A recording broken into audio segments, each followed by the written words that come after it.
Beh, buonasera a tutti. Come sempre, cominciamo con un paio di minuti di silenzio. Potete stare con gli occhi chiusi, gli occhi aperti come preferite, mettetevi in una posizione comoda e non fate niente, lasciate che quel tizio in voi che sta sempre ad aspettarsi qualcosa dal momento successivo, per un po' si faccia da parte e semplicemente state con tutto quello che vi succede senza nessuna deliberata azione da parte di voi. Lasciate che accadano le cose senza aspettative, nel modo più spontaneo possibile.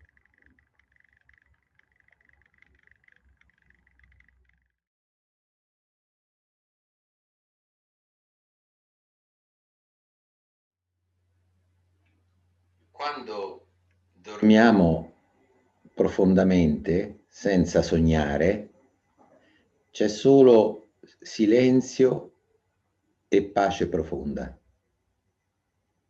C'è uno stato senza separazioni, un uno senza separazioni.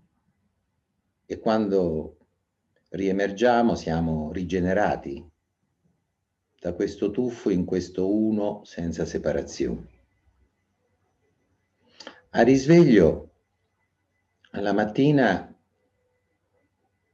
la prima cosa che emerge è io. Non è ancora un io definito, è un primo aprirsi della coscienza in prima persona, quella che fa esperienza di tutte le cose e che indichiamo con la parola io. Senza questo io nessuna esperienza può apparire. Se non ci sono io, niente mi appare. E quindi in questa presenza io è già implicito il fatto che c'è e poi diventa più esplicita questa sua esistenza, il suo esserci attraverso la sensazione, il senso di esserci. E diventa, se vogliamo descriverlo a parole, io sono. Il sono è già implicito nell'io, ma a un certo punto diventa più esplicito. Poi diventa chiaro che io sono adesso, ma adesso non è ancora il tempo. Il tempo è un rapporto fra eventi diversi. Invece in questo primissimo io sono adesso, c'è solo adesso, non c'è né passato né futuro, che sono costruiti dai pensieri, dei ricordi e dalle aspettative che ancora non sono emersi. C'è solo adesso. E poi c'è io sono qui, ma di nuovo questo qui non è lo spazio, perché lo spazio è il rapporto fra eventi dislocati in modi diversi, mentre in questo qui non c'è ancora lì, c'è solo qui, c'è solo adesso, c'è solo qui. Poi la mente comincia a costruire un prima e un dopo e nasce il tempo, un qui e lì e nasce lo spazio e in questo quadro appaiono pensieri che la mente chiama mente, compaiono sensazioni fisiche che la mente chiama corpo e compaiono percezioni, suoni, odori, colori che la mente chiama mondo. E dopo che tutto questo si sta cominciando a manifestare, io sono diventa io sono questo. E cioè avviene una identificazione di quell'io primordiale, di quel soggetto primo, di quella coscienza senza limiti che si era manifestata all'inizio, viene con io sono questo, identificata soltanto con i pensieri che chiamiamo mente e con le sensazioni che chiamiamo corpo, mentre le percezioni che chiamiamo mondo, io non le so, non sono quelle. E nasce quella linea di confine tracciata dalla mente che crea un io separato come una persona individuale nel corpo e nella mente, dotata di una coscienza nel corpo e nella mente, contrapposta a tutto ciò che percepiamo come suoni, odori, colori, sapori, che sono il mondo là fuori. Nei termini poi del risveglio cominciano i pensieri, io mi chiamo il tal dei tali, ho questa età, faccio questo o quello nella vita, stamattina devo andare di qua o di là, e mano a mano si costruisce il mondo dell'esperienza, della veglia. Ora, la mente forse non è molto spesso chiaro che tutto questo mondo di pensieri che chiamo mente, di sensazioni fisiche che chiamo corpo, di percezioni che chiamo mondo, tutto questo mondo lo costruisce la mente. Noi, per esempio, facciamo un esempio limitandoci a quello che dicono le neuroscienze. Noi non è che abbiamo gli occhi, le orecchie, sono delle finestre attraverso cui le cose di fuori entrano dentro di noi. Sono dei ricettori di stimoli che quando attraversano il sistema nervoso e il cervello creano il mondo, creano la realtà. Tutta la realtà che noi percepiamo, in realtà, è tutta all'interno delle costruzioni del cervello e della mente. Non, là fuori, dicono, questo è un punto di vista che poi vedremo più avanti, andremo oltre questo, però secondo questo punto di vista, cioè è chiaro che là fuori non ci sono colori, i colori li costruiamo noi e ci aiutano a orientarci, le forme le costruiamo noi, siamo noi che attraverso i nomi riconosciamo una mela, un albero, un cane, una persona, un'automobile. Un'automobile rossa non è rossa. Dicono appunto gli scienziati, no, sono frequenze di onde elettromagnetiche di una certa gamma che chiamiamo luce che vanno a stimolare colpendo il nervo ottico altre frequenze di onde elettromagnetiche scusate, di onde elettrochimiche che attraversano il nostro sistema nervoso e a un certo punto compare verde, rosso, giallo, le forme, i nomi con cui li riconosciamo. Ma che cosa ha questo a che fare con quelle onde elettromagnetiche, con quelle altre cose che stanno là fuori? È un mondo costruito interamente dalla mente, che ci permette però di muoverci in modo che l'organismo si adatti e sopravvive. Però noi percepiamo solo nel modo in cui possiamo fare qualcosa per adattarci e per sopravvivere. Tante cose, neanche tanti stimoli neanche ci raggiungono, ma quelli che non li processiamo, vengono scartati dai limiti stessi dei nostri sensi. Certe frequenze uditive, certe frequenze vibrazionali di suoni non sono suoni perché non le udiamo, no? Gli ultrasuoni non li udiamo, non sono suoni.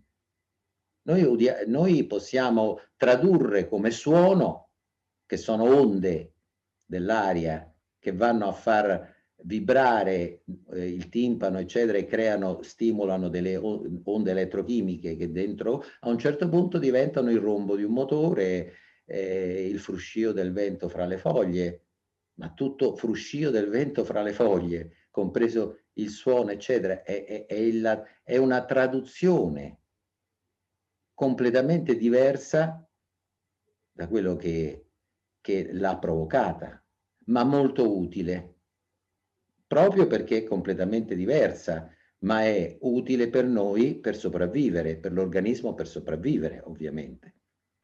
Ho spesso citato in passato, per esempio, ma questa è una delle tante voci che dicono questo, Hoffman, che ha scritto un bel libro che è uscito anche in italiano, il quale usa quella metafora che io trovo molto utile per capire questa sconvolgente notizia che noi costruiamo il mondo, e cioè usa proprio l'esempio del desktop di un computer. Lui dice nel desktop di un computer che fuori di metafora è lo spazio-tempo che noi costruiamo per disporre gli eventi, ci sta, che ne so, una piccola scheda gialla che serve per le mail, no? Dove se tu clicchi accedi alle mail. Ora, quella scheda, quel piccolo quadratino giallo, nella sua forma, nel suo modo di apparire sul desktop, non ci dice assolutamente niente, è completamente diverso, non solo dalle mail a cui accediamo quando ci clicchiamo, ma non ci dice niente di quello che sta dietro, di quello che lo ha fatto apparire, perché è totalmente diverso dal programma delle mail, è completamente diverso dall'hardware del computer, è completamente diverso dall'energia elettrica che fa funzionare tutto questo. Cioè, non diciamo che quel quadratino appare grazie all'hardware, al software e all'energia elettrica, ma che ci dice della natura di queste cose? Assolutamente niente. Però è utilissimo, perché se noi dovessimo andare a incidere direttamente sull'energia elettrica, sull'hardware e sul software per accedere alle mail non ci riusciremmo. Mentre invece con quella semplicità di quell'affare io clicco e posso usare le mail senza sapere nulla di quello che c'è dietro. E così quando io vedo una mela, questa mela, dice Hoffman, appare nel momento che la vedo, e quando non la vedo scompare, perché quello che c'è in realtà non posso saperlo, posso solo conoscerla traducendola in quell'immagine rossa che mi dice che la posso cogliere, che la posso mangiare e così via. I nomi non ci dicono che cosa sono le cose, ci dicono a che servono. Quando vedo una mela è una traduzione che faccio di qualcosa che non so com'è, e questa traduzione è tutta interna al mio sistema nervoso, per cui è vero che quando tu non vedi una cosa scompare, nel senso che scompare la tua traduzione di quella cosa. Ed è una fortuna che il fatto che noi apparteniamo tutti alla stessa specie, abbiamo su per giù una neurologia simile, per cui possiamo concordare insieme su qualcosa che tutti insieme chiamiamo mela, ovviamente. Certo non potrò mai sapere se il rosso della mia mela è il rosso che un'altra persona chiama rosso, però perlomeno ci intendiamo sulle cose fondamentali, capite? Ecco, quindi in qualche modo il mondo della nostra esperienza, dicono gli scienziati, è totalmente diverso dalla realtà così com'è.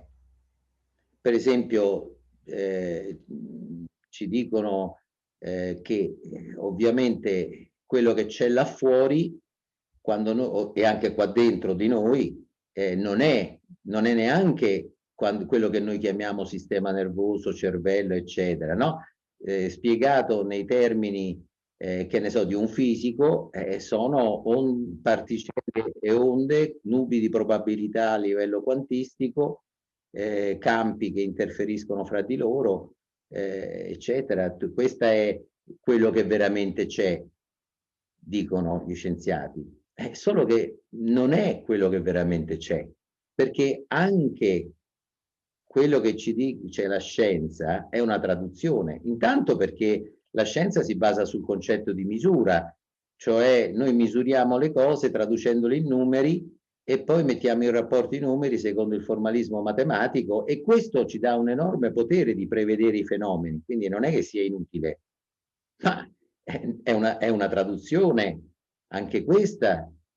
E infatti è un po' come se, per riprendere la metafora del desktop, noi diciamo, ah, ci sta l'icona delle mail che è un quadratino giallo, ed è come se lo scienziato ci dicesse no, guarda, tu credi che sia un quadratino giallo, ma se noi andiamo a vedere in profondità che cos'è, è fatto di tanti diversi pixel. Quella è la loro vera realtà. Però quei pixel stanno tutti sul desktop. Anche i pixel non ci dicono niente del software, dell'hardware, dell'elettricità. Capite? Anche tutte le descrizioni scientifiche utilissime sono descrizioni che non dicono quello che c'è, che non parlano della realtà così com'è. E questo vari fisici quantistici, per esempio quelli della famosa interpretazione di Copenaghen, lo sottolineavano. Disse una volta Bohr, la fisica non ci dice com'è la realtà, ma quello che possiamo noi dire sulla realtà. Ecco, quindi questa realtà viene costruita dalla mente e quando ci chiediamo ma com'è la realtà così com'è, stiamo ponendo una domanda a cui non si può rispondere, non solo perché ovviamente la realtà così com'è è inconoscibile, nel senso che nel momento in cui noi trovassimo com'è, sarebbe già una costruzione della mente e non più, e non la realtà. Ma perché proprio dire questa espressione, la realtà così com'è, non c'è una realtà così com'è, perché il come di così com'è è sempre una costruzione della mente. Possiamo solo affermare che che la realtà è, ma non come è, perché il come ce lo mettiamo sempre noi. A parte il fatto che la realtà non ha separazioni e di questo ci accorgiamo già da come noi la costruiamo, perché noi costruiamo la realtà attraverso concetti, nomi, forme che creano dei confini di cui ci rendiamo conto noi stessi, la natura convenzionale. Non esiste un confine fra un'onda e il mare, e non esiste un confine fra l'aria che entra e diventa noi e quella che sta fuori di noi, e così via. Ecco perché per questo che si usano termini generici per indicare la realtà, l'assoluto, no? Quando si parla della realtà assoluta si usa appunto il termine uno, assoluto, essere, a volte nulla e così via, perché non ha forma, perché ogni volta che noi percepiamo una forma l'abbiamo creata noi. E qui vorrei quindi dire come la creiamo con la mente.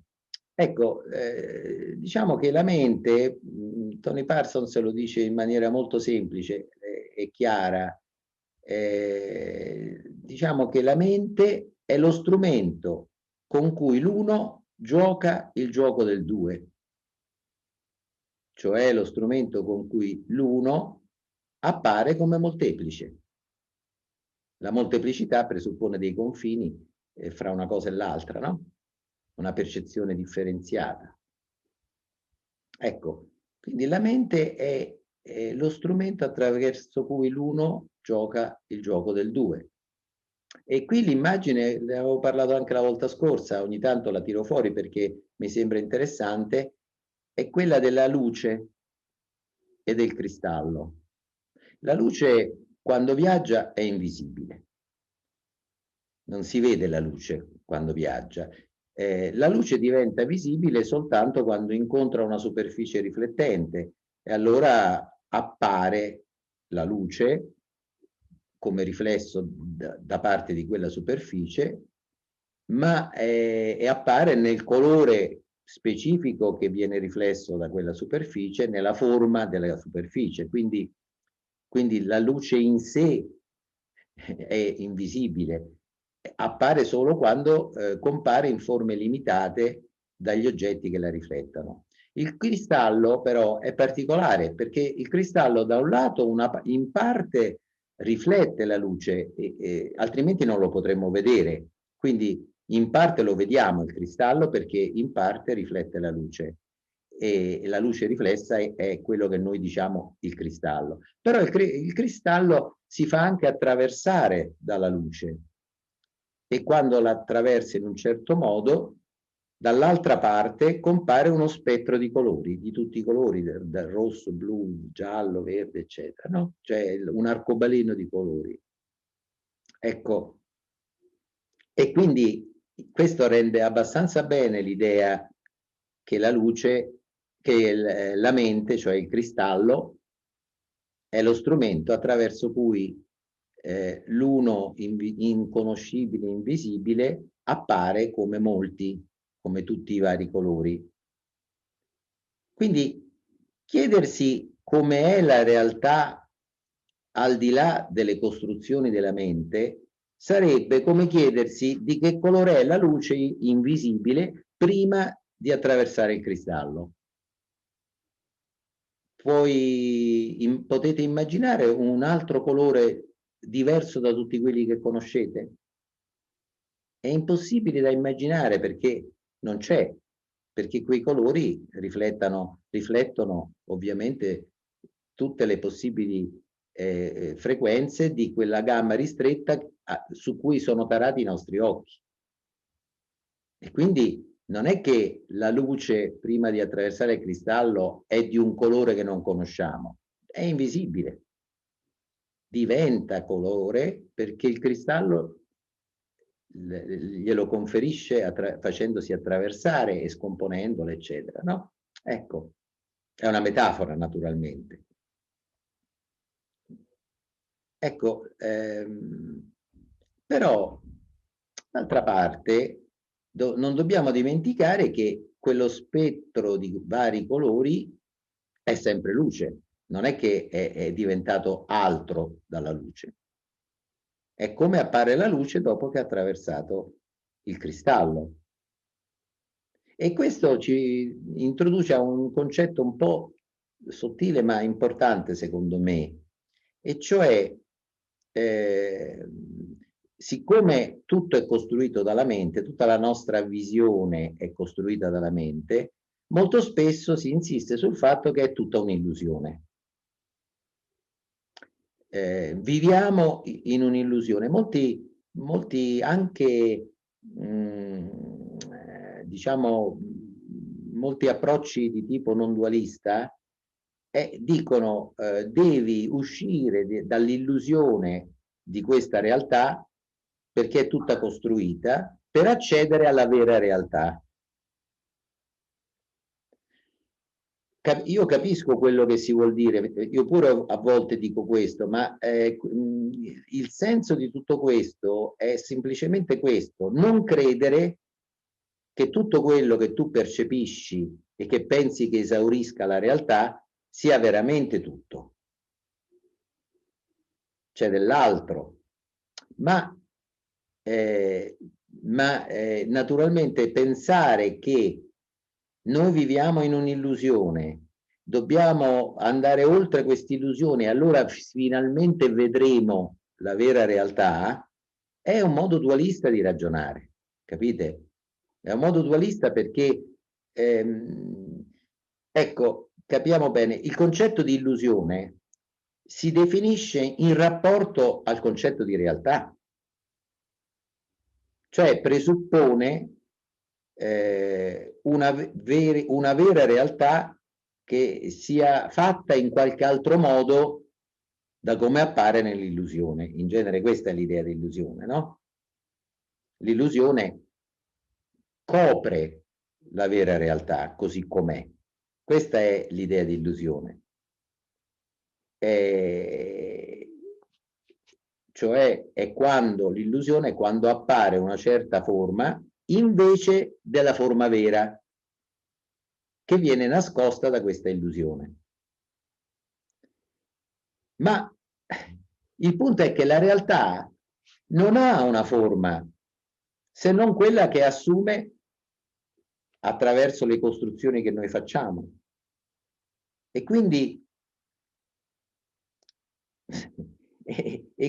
non ha una forma specifica, e proprio per questo, proprio perché non ha una forma specifica, può apparire in tutte le forme che vengono costruite, come la luce che non ha un colore specifico, può apparire proprio per questo in tutti i colori.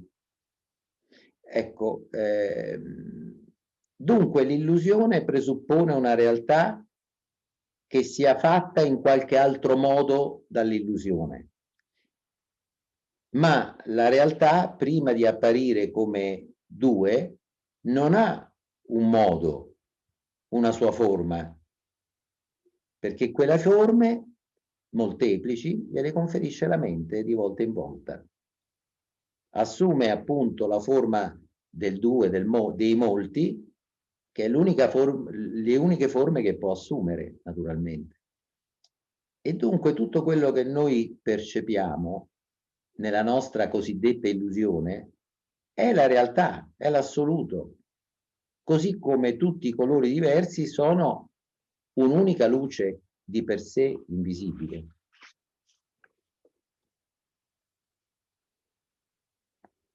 Ecco,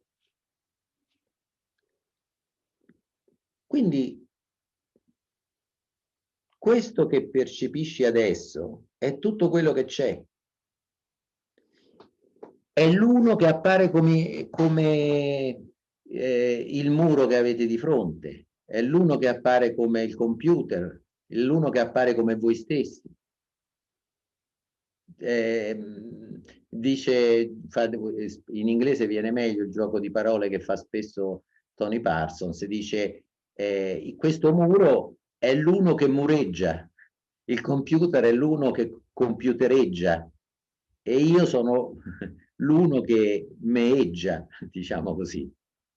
È proprio, è sempre quello, è sempre quella realtà, così come i colori vari sono sempre quella luce. C'è solo questo ed è semplice e meraviglioso. E quindi dal punto di vista dell'uno, dell'assoluto, niente accade, non accade mai niente, c'è sempre quella luce, c'è solo e sempre l'uno che appare come di volta in volta come tutto questo spettacolo in cui noi ci veniamo a trovare. E quindi è inutile cercare altro, perché è sempre tutto qui. E in questo che c'è possiamo, volendo, distinguere quella che è la nostra esperienza, l'esperienza del muro, del computer, dei miei pensieri, della voce che sento, le mie sensazioni fisiche, suoni, odori, colori, pensieri, immagini, ricordi. Queste sono il flusso delle esperienze che sono sempre l'uno che attraverso la mente gioca il gioco del due. Poi c'è, ovviamente, in tutto questo c'è la coscienza che osserva tutto questo ed è una coscienza impersonale in questo momento. La coscienza di tutti noi è impersonale perché? Perché tutto ciò che chiamiamo persona, tutto ciò che è individuale, quindi questa mia personalità, questi miei pensieri ricorrenti, questo corpo, eccetera, tutto questo è osservabile dalla coscienza. La mia coscienza ne è consapevole. Io posso essere consapevole del mio carattere, dei miei pensieri, del mio corpo, quindi in qualche modo tutte queste cose sono oggetti osservati dalla coscienza E tutte queste cose come il corpo, la personalità è ciò che fanno di una persona, per esempio diversa come individuo da un'altra. Ma la coscienza che osserva in che modo è diversa? Quella mia, quella vostra, quella di... E quindi la coscienza osservante è pura e semplice impersonalità. Ecco perché spesso negli ambienti spirituali si sottolinea l'importanza della posizione del testimone, cioè la capacità di osservare, no? Osservare tutto ciò che accade dentro di me e fuori di me, perché con la sua osservazione impersonale questa posizione del testimone per molti diventa l'inizio, almeno la parte iniziale, di quel fiorire dell'apertura verso l'assoluto. Il punto è che però spesso viene sottolineato che la posizione del testimone deve essere una pratica meditativa, una pratica, e allora tutto questo non fa che richiamare in causa quell'io che deve sempre fare qualcosa per cambiare se stesso e per raggiungere quello che in realtà è già qui, l'uno che appare come molti, l'uno che gioca il gioco del due. Cioè la coscienza impersonale che abita tutto non è una pratica per raggiungere in futuro l'assoluto, è un'espressione adesso dell'assoluto.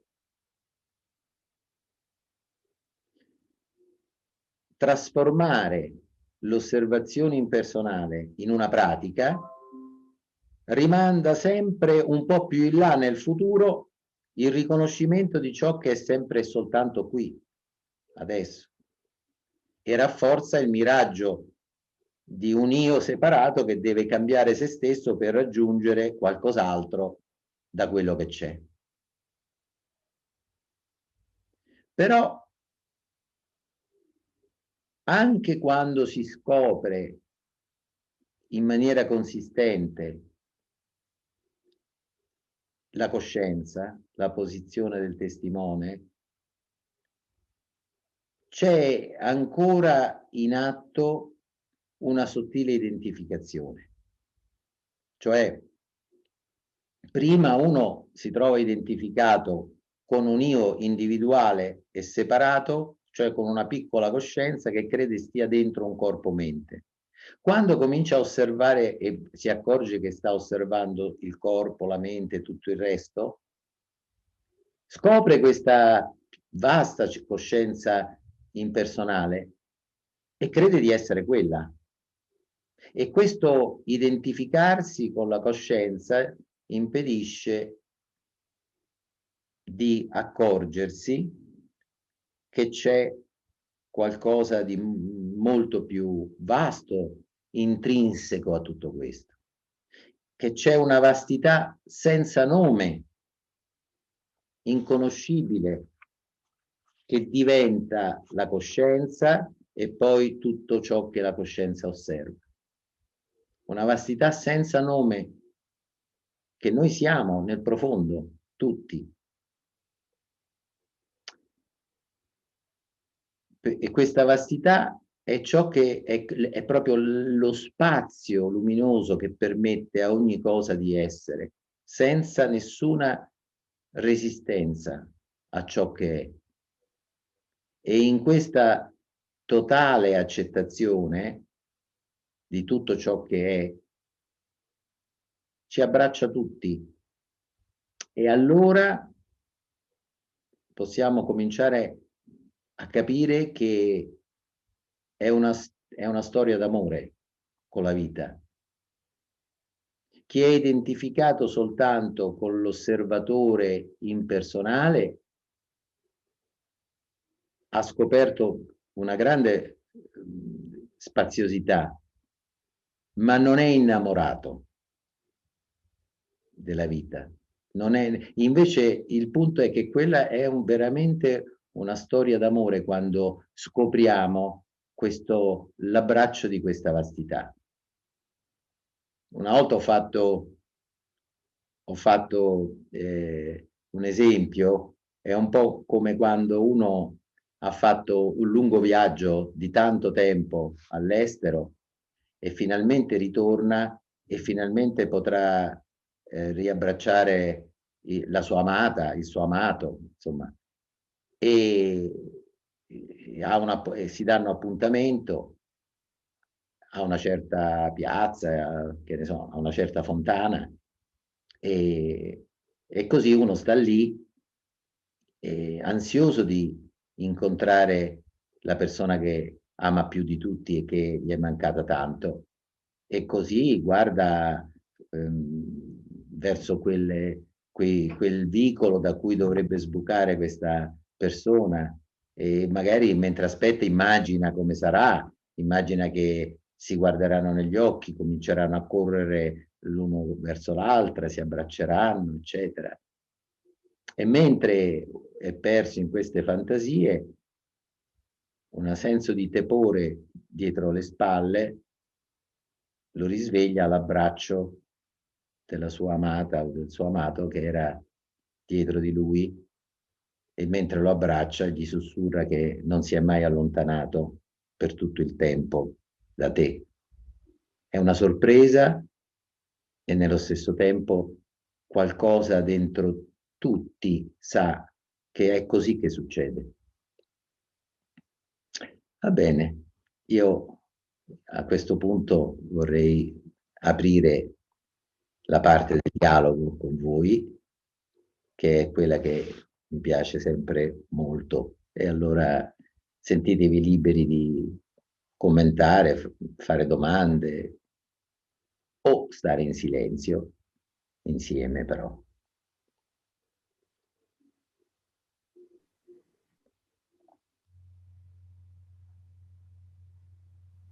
Prego, Ilaria. Sì, buonasera. Ciao Mauro, grazie. Ciao, ciao. Ciao Mauro. Allora, dunque, cerco di mettere insieme i pezzi perché della mia domanda. A parte che mi è venuta in mente questa immagine, che sarebbe interessante forse capire che cosa vede un bambino prima che gli vengano fatte tutte come dire, gli vengono insegnati tutti i concetti, le limitazioni, il linguaggio, cioè, quando vedi gli occhi di un bambino, adesso ultimamente, non so, osservo che hanno questa luce, no? Che è come mi viene da dire, chissà cosa vede ancora prima di saper dare delle etichette che poi dopo di fatto è la società, sono i genitori, è il mondo esterno che però gli insegna a codificare quello che vede. E legato a questo, quando parli di illusione, no? Tu dicevi che è qualcosa che nasconde la verità. Io l'ho sempre intesa, ma forse lì mi incarto, come invece qualcosa che non esiste, cioè illusione, mi viene in mente un miraggio, no? Cioè mi viene in mente che io vedo qualche cosa, ma in realtà non c'è. E questo stavo cercando ultimamente di farlo a quello che raccontavi anche tu, cioè la costruzione della mente che io vedo delle cose che mi chiedo, esistono davvero o no? Cioè la mela, che è la costruzione della mia mente, quando smetto di vederla, esiste ancora, cioè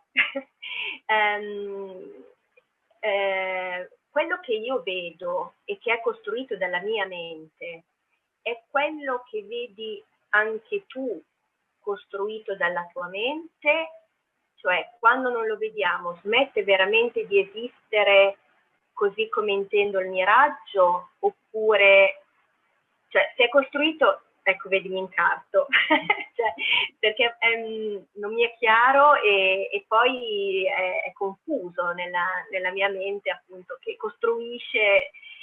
Questo mi è molto, me lo continuo a chiedere sui luoghi più che sugli oggetti. Cioè io vado in un luogo, lo vedo, a parte che mi chiedo se io vedo la stessa cosa che vede anche un'altra persona, poi vado via e qui non lo vedo più. Non vedendolo più, cioè non costruendolo più con la mia mente in quel momento lì, in teoria dovrebbe smettere di esistere. Però ci sarà qualcun altro che lo vede e quindi continuerà ad esistere per qualcun altro. Non lo so, insomma, scusami se le mie domande sono un po' cervellottiche, però, come dire, avvengono, quindi. Allora, intanto parto da qui, poi intanto credo sia utile fare una differenza fra illusorio e irreale. Cioè, il reale è qualcosa che non esiste. Illusorio è qualcosa che esiste ma appare diversamente da com'è. Per esempio, nella famosa metafora del serpente e della corda, no? E tu entri in una stanza in penombra, grazie alla penombra non vedi bene, ma quello che scorgi è un serpente e ti spaventi e la paura che provi è esattamente quella che proveresti davanti a un serpente. Poi ti avvicini e ti accorgi che in realtà non è un serpente, è una corda, e a quel punto la tua paura svanisce. Allora, quello che c'è di irreale lì è che non c'è un serpente, ma non è quello che invece è illusorio, è il serpente che vedi, perché tu lo vedi il serpente fino a che non ti accorgi che è una corda, giusto? Quindi in qualche modo illusorio non vuol dire inesistente, vuol dire quando c'è un miraggio e vedi in fondo alla strada d'estate l'acqua, il miraggio esiste in quanto miraggio, se no non apparirebbe assolutamente niente se non esistesse. Quindi il miraggio esiste, ma non è come sembra, perché è illuso, diciamo quello che è irreale è il fatto che non c'è acqua, ma tu la vedi e spesso il miraggio non scompare quando tu ti accorgi che è un miraggio, mentre nel caso del serpente della corda, il serpente scompare quando vedi la corda. Nel caso del miraggio, invece, sai che è un miraggio, non andrai laggiù a cercare dell'acqua, ma qualcosa c'è che ha creato quell'illusione. Quel qualcosa non è né acqua né altro, è qualcosa che però ha suggerito alla tua mente l'immagine dell'acqua, ok? Ecco perché io dicevo che quando nei contesti, tra virgolette, spirituali si parla del fatto che è tutta un'illusione e che tu devi squarciare il velo dell'illusione per arrivare alla vera realtà, è un momento, perché questo presuppone che l'illusione è fatta di forme. L'illusione è sempre fatta di forme. Non puoi cioè, se tu percepisci l'illusione, la percepisci, vuol dire che sono delle forme che tu percepisci, perché noi non possiamo percepire ciò che non ha forma, no? Ecco, allora, pensare che tu devi squarciare le forme dell'illusione per scoprire la vera forma della realtà, darebbe per scontato che la realtà ha una sua forma. Invece quello che io dico è che la forma ce l'ha solo l'illusione, cioè e quindi non è un'illusione, perché illusione presuppone una realtà. Invece io dico che le costruzioni della mente sono la perfetta espressione inseparabile dalla vera realtà. ed è inseparabile dalla vera realtà, dall'uno come vuoi, perché la vera realtà non ha una forma ed assume tutte queste forme proprio perché non ne ha nessuna, come lo specchio di per sé non ha nessuna immagine ed è per quello che tutto quello che ci passa davanti lo può riflettere, no? Solo che in questo caso riflette. Nel caso della realtà, la realtà diventa la mente e la mente filtra la realtà e la fa diventare qualcosa. E siccome noi abbiamo degli apparati, come dicevo, sensoriali simili, noi esseri di specie, la specie umana ha una neurologia simile, per cui funzionando in modo simile, sia tu che io, in quel punto, in quel momento, vediamo una mela. Poi però è chiaro che non potremo mai sapere se il rosso che dici tu è il rosso che dico io. Che ne so, magari tu la vedi verde per quello che è il mio, però questo noi non lo possiamo sapere, ma tanto la chiamiamo rossa tutti e due, quindi dal punto di vista pratico è utile tutto questo. È chiaro che però questa immagine della mela è costruita, come ho detto, secondo anche la scienza, là fuori ci sono onde elettromagnetiche, onde, non ci stanno colori e noi vediamo invece una cosa colorata, quindi è chiaro che quando tu non guardi, la mela non c'è. Capito il punto qual è?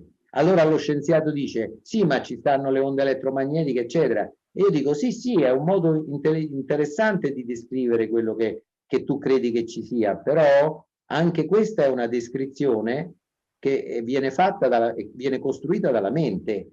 Allora, dicevo appunto, quindi l'idea di illusione costruisce l'idea di una vera realtà che deve essere fatta in un modo diverso dall'illusione, da ciò che appare. Ora, la diversità non sta nell'avere un'altra forma, sta nell'essere invisibile la luce prima di passare attraverso il prisma della mente. È solo dopo che ha attraversato che assume forme. Okay. Quindi usare il concetto di illusione crea un po' una, diciamo, un'ambiguità, perché pensiamo che quello che vediamo è sbagliato, non è la realtà, e che invece potremo vedere così com'è la realtà una volta usciti dall'illusione.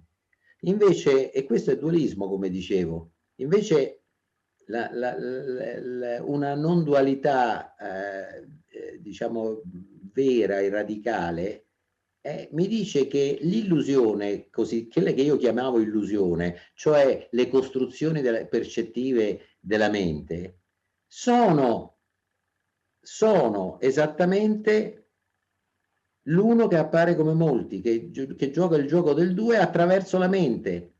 L'uno è uno, la mente è l'uno e i molti sono uno e che appare come molti e quindi non c'è niente da cercare di raggiungere, nessun velo da squarciare. Quello che noi percepiamo è reale esattamente perché è la realtà che appare come quello. L'unico problema è che pensiamo che soltanto quello sia la realtà e ci imprigioniamo in un mondo che allora diventa veramente una costruzione che non ci fa sentire la vastità dello spazio entro cui tutto questo appare e scompare. Poi c'era anche Ilaria aveva parlato dei bambini, si chiedeva dei bambini, no? Dei bambini piccoli, come percepiscono il mondo. I bambini piccoli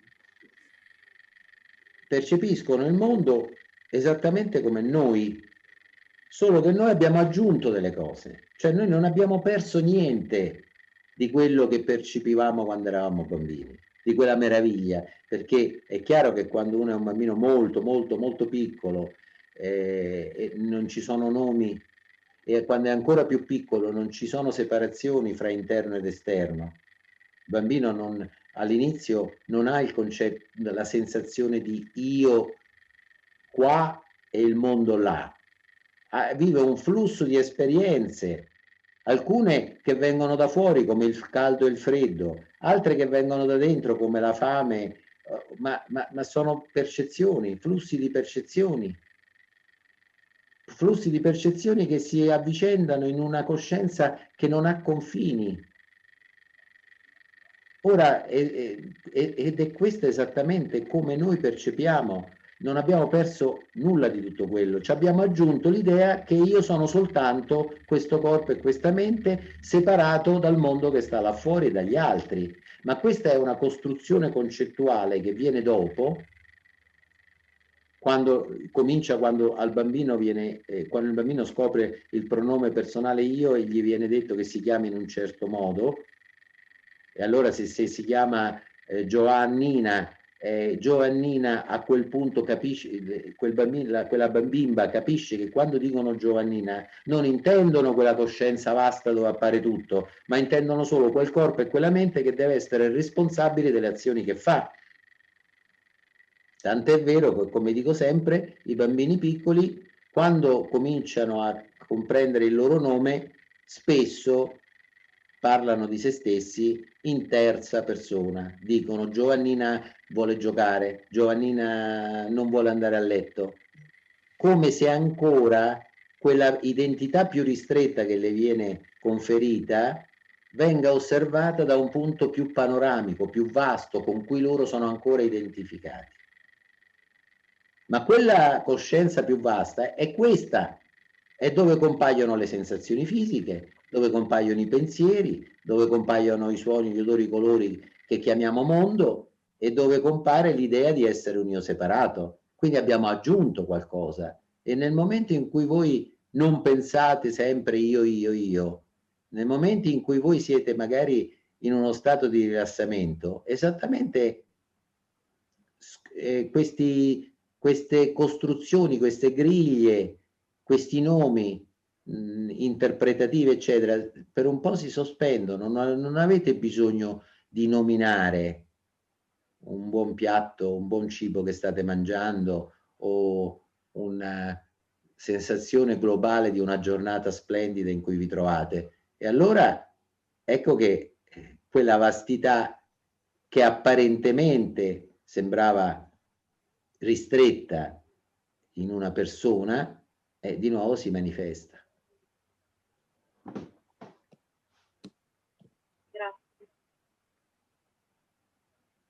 Grazie. Adesso si è prenotato Tony.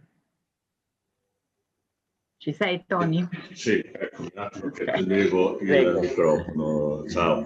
Ciao. Volevo chiedere, questa coscienza impersonale è solo uno spettatore di ciò che accade o può incidere anche sulle nostre scelte, può fare anche elaborazioni? No, le scelte vengono fatte attraverso i pensieri, le catene di pensieri, le analisi, sono tutte cose di cui io posso essere cosciente. La coscienza, se può essere cosciente delle scelte, vuol dire che le scelte accadono nella coscienza, alla coscienza. Però, in senso più globale, siccome, come ho detto, noi non non esaurisce la coscienza, no, impersonale non esaurisce la realtà, c'è anche quella vastità ignota che diventa tutto questo. Dal punto di vista più globale la coscienza in qualche modo, come ho detto, per molti è un po' l'anticamera di questa apertura, se poi ti riesci a vedere che in realtà si tratta di una storia d'amore con tutto, no? Ecco, quindi però quando vedi che la coscienza è, se vuoi, una emanazione di questo, chiamiamolo uno, chiamiamolo assoluto, eccetera, è chiaro che l'assoluto è tutto e fa tutto. Per intenderci, per fare una metafora, immaginati che le onde siano le esperienze che facciamo, le scelte, gli atti di volontà, gli impulsi, gli accadimenti, tutto quello che è esperienza di cui siamo coscienti, immaginati che siano le onde. Il mare è la coscienza. Allora, il mare non è separabile dalle onde, l'esperienza avviene soltanto e sempre nella coscienza come coscienza, ma la coscienza è il mare però, che nelle sue profondità è immobile. L'assoluto è quello che resta quando cade il concetto di coscienza e di esperienza, allora rimane l'acqua, diciamo così.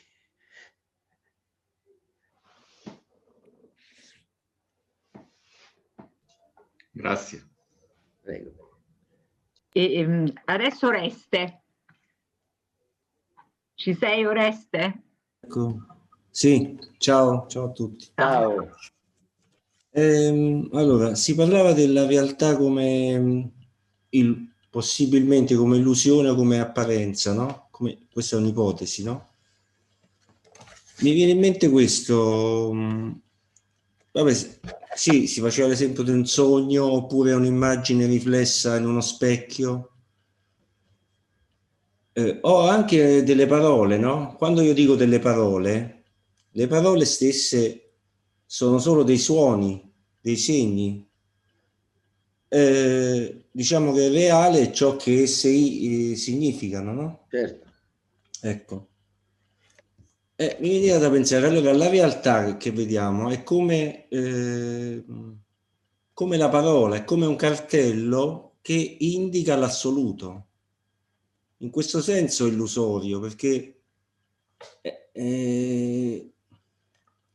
cioè è reale, ma è illusorio perché come se indicasse altro, no?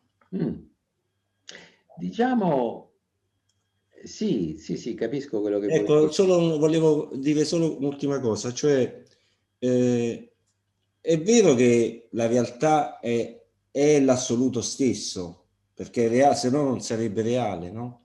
Certo. Però un conto è, per esempio, fammi capire, un conto è il cartello e un conto è ciò che indica, no?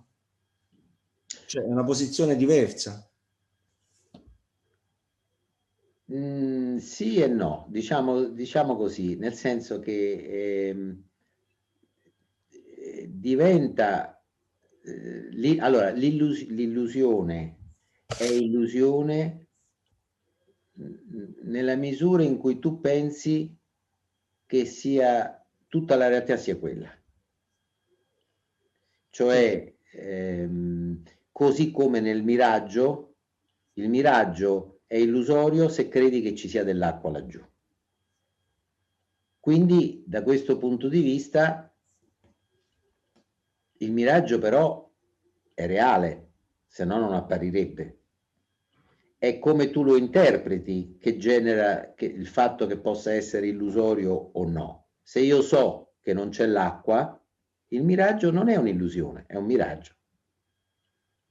Capisci che voglio dire? Sì, però stiamo sempre parlando di un'interpretazione, comunque in qualche modo, no? Perché quando noi parliamo della realtà stiamo dicendo è illusoria, è reale, quindi gli diamo un senso. Certo, sì, certamente, e in qualche modo tutto quello che accade nella realtà è un po', come dici tu, un indicatore o un invito ad scoprire quell'apertura fondamentale dell'essere, no? Che non ha confini. In questo senso tu dici può essere come una freccia, no? Sì, sì. Solamente che la freccia può indicare una città, tipo, che ne so, Bologna, e la freccia non è a Bologna, ma sia la freccia che la città stanno sulla terra. Non so se mi spiego. Certo. Allora, se credo che questi inviti o questi indicatori mi vogliano far andare in un luogo altro da dove si trovano loro, è un'illusione. In realtà è esattamente ogni indicatore, ogni invito è l'espressione dell'assoluto. Non è un indicatore per l'assoluto. Quella è un'interpretazione, come dici tu, no? Quando uno cerca l'assoluto e crede che sia da qualche altra parte, cerca dei segni, delle frecce che gli dicano dove deve andare. Quando capisci che non c'è bisogno di andare da nessuna parte, perché ciò che è non può che essere qui e adesso, e allora gli indicatori scompaiono come indicatori, diventano espressione di questa danza di energia che è l'essere. E anche quando tu vuoi andare da un'altra parte e sei quindi in qualche modo preda dell'illusione, chi è che lo sta facendo? Sempre l'assoluto. Si gioca a nascondino con se stesso in qualche modo. Sì, è chiaro che si tratta sempre dell'assoluto, come il cartello è sempre reale. Sì, certo. Però cioè, bisogna vedere in che senso si intende che la città è da un'altra parte o è sempre, come dicevi tu, sulla terra. Però, diciamo, nella metafora è diverso un cartello dalla città. Certo, sì.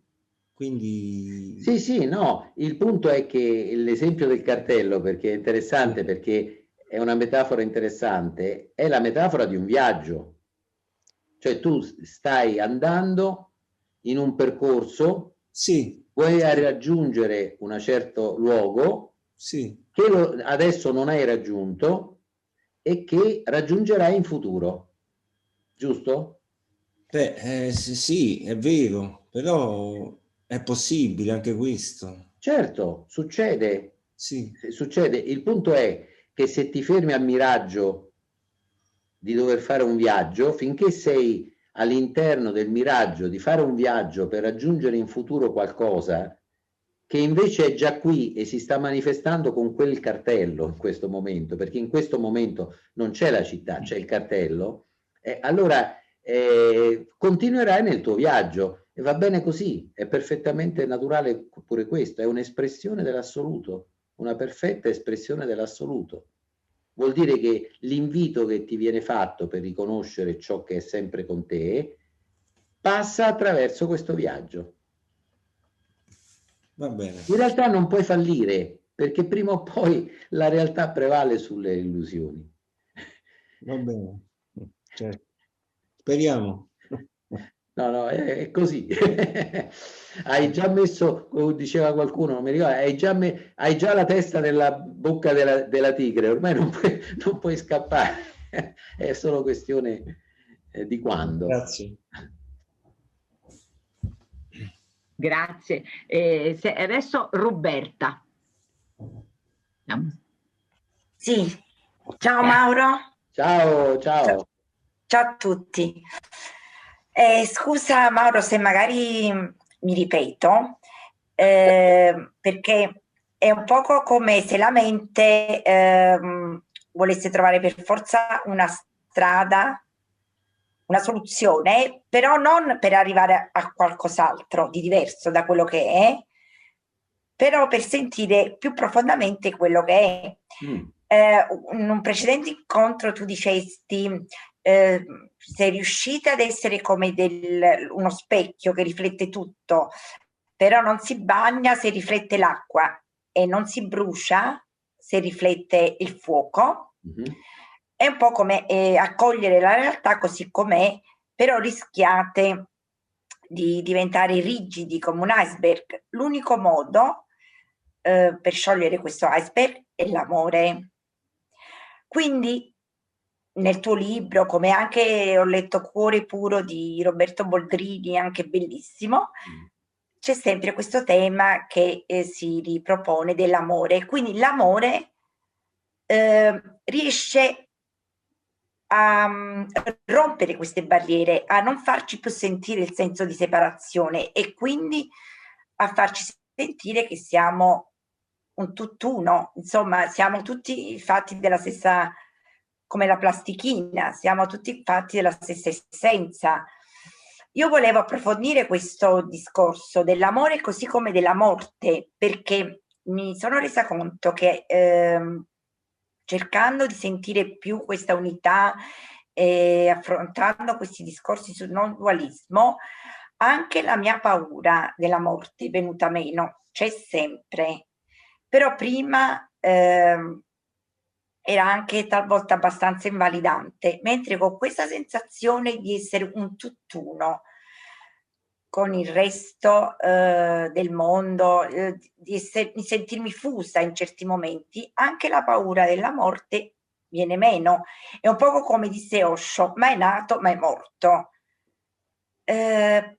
Potresti aiutarmi ad approfondire questi aspetti dell'amore e della morte per sciogliere queste barriere e avere meno questo senso di separazione, ma non per raggiungere qualcosa di diverso da quello che è, ma per sentire più profondamente quello che è.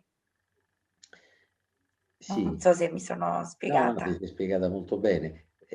Diciamo che la parola amore ovviamente è una parola che ha tantissimi significati e quindi non è univoca, insomma, no? Quindi, per esempio, l'amore di cui parlo io, quando parlo in questo contesto, non è certo quell'amore che sa molto di transazioni economiche, quando è l'amore che dice finché tu fai quello che dico io, sei d'accordo con me, ti amo, se poi mi tradisci o mi lasci non ti amo più.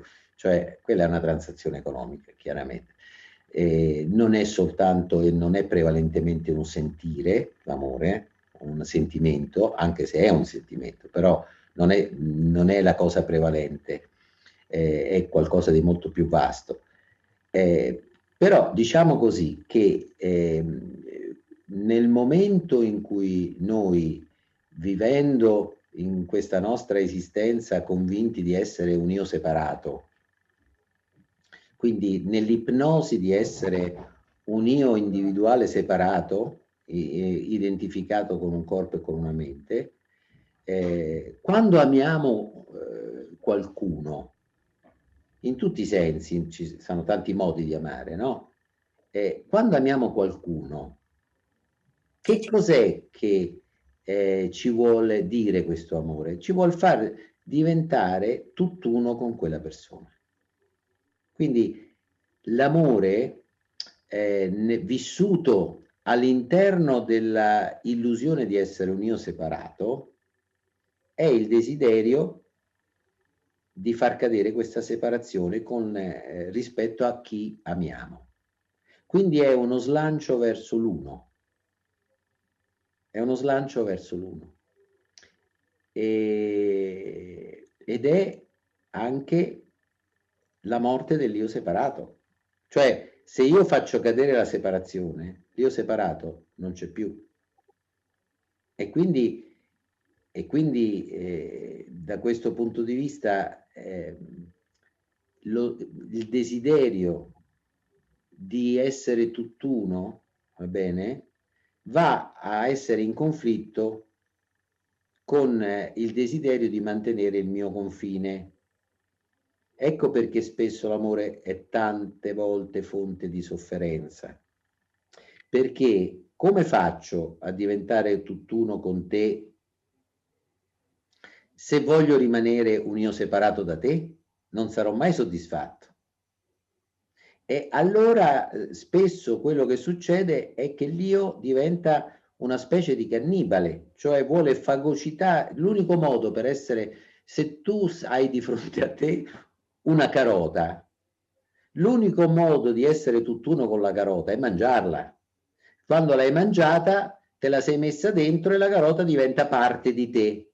Allora, molto spesso noi nella nostra, quando prevale anche nell'amore il difendere questo confine di separazione fra me e te, può essere soltanto che devo allargare questo confine fino a includere te all'interno di questo confine, cioè fino a farti diventare una parte di me, che è il massimo del narcisismo, ovviamente.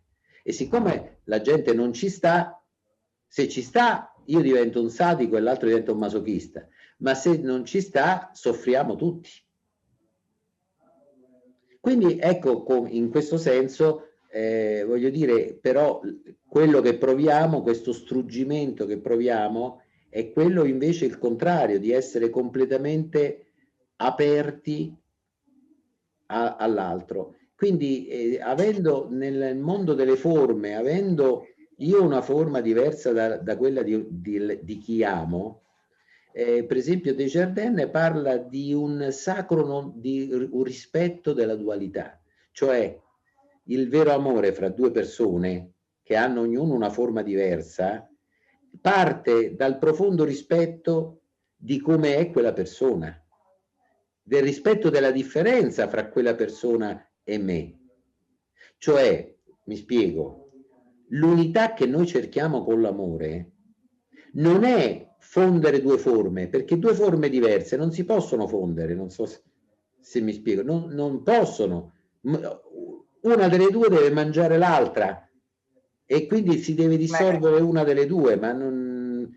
Quindi in realtà l'essere tutt'uno con un altro non significa quindi che si debbono fondere due forme diverse, significa vedere in profondità laddove noi non siamo due.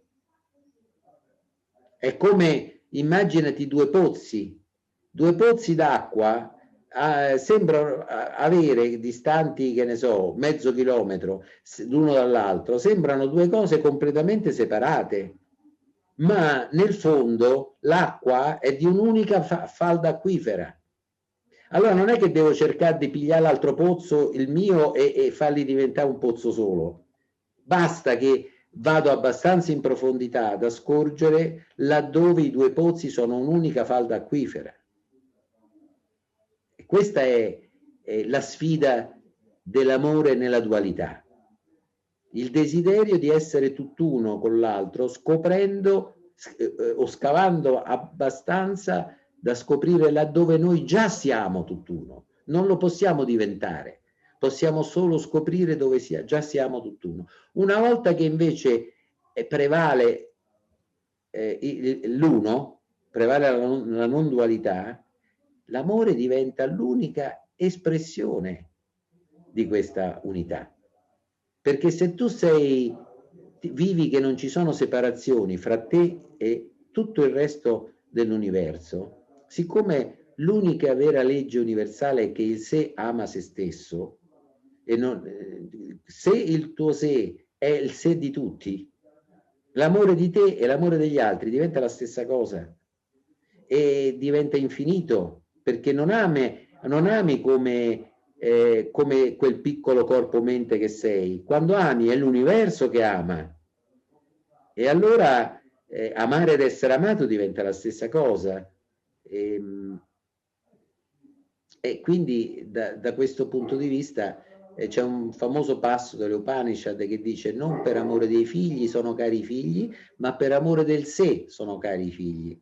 Allora, che vuol dire? Che uno, siccome ama i figli perché è egoista, è chiaro che se io faccio felici i miei figli, lo faccio perché io divento felice, ma questo non è egoismo, è far cadere la separazione fra me e questo è facile con certe persone con cui il nostro amore diventa abbastanza spontaneo, però mettiamo sempre un confine.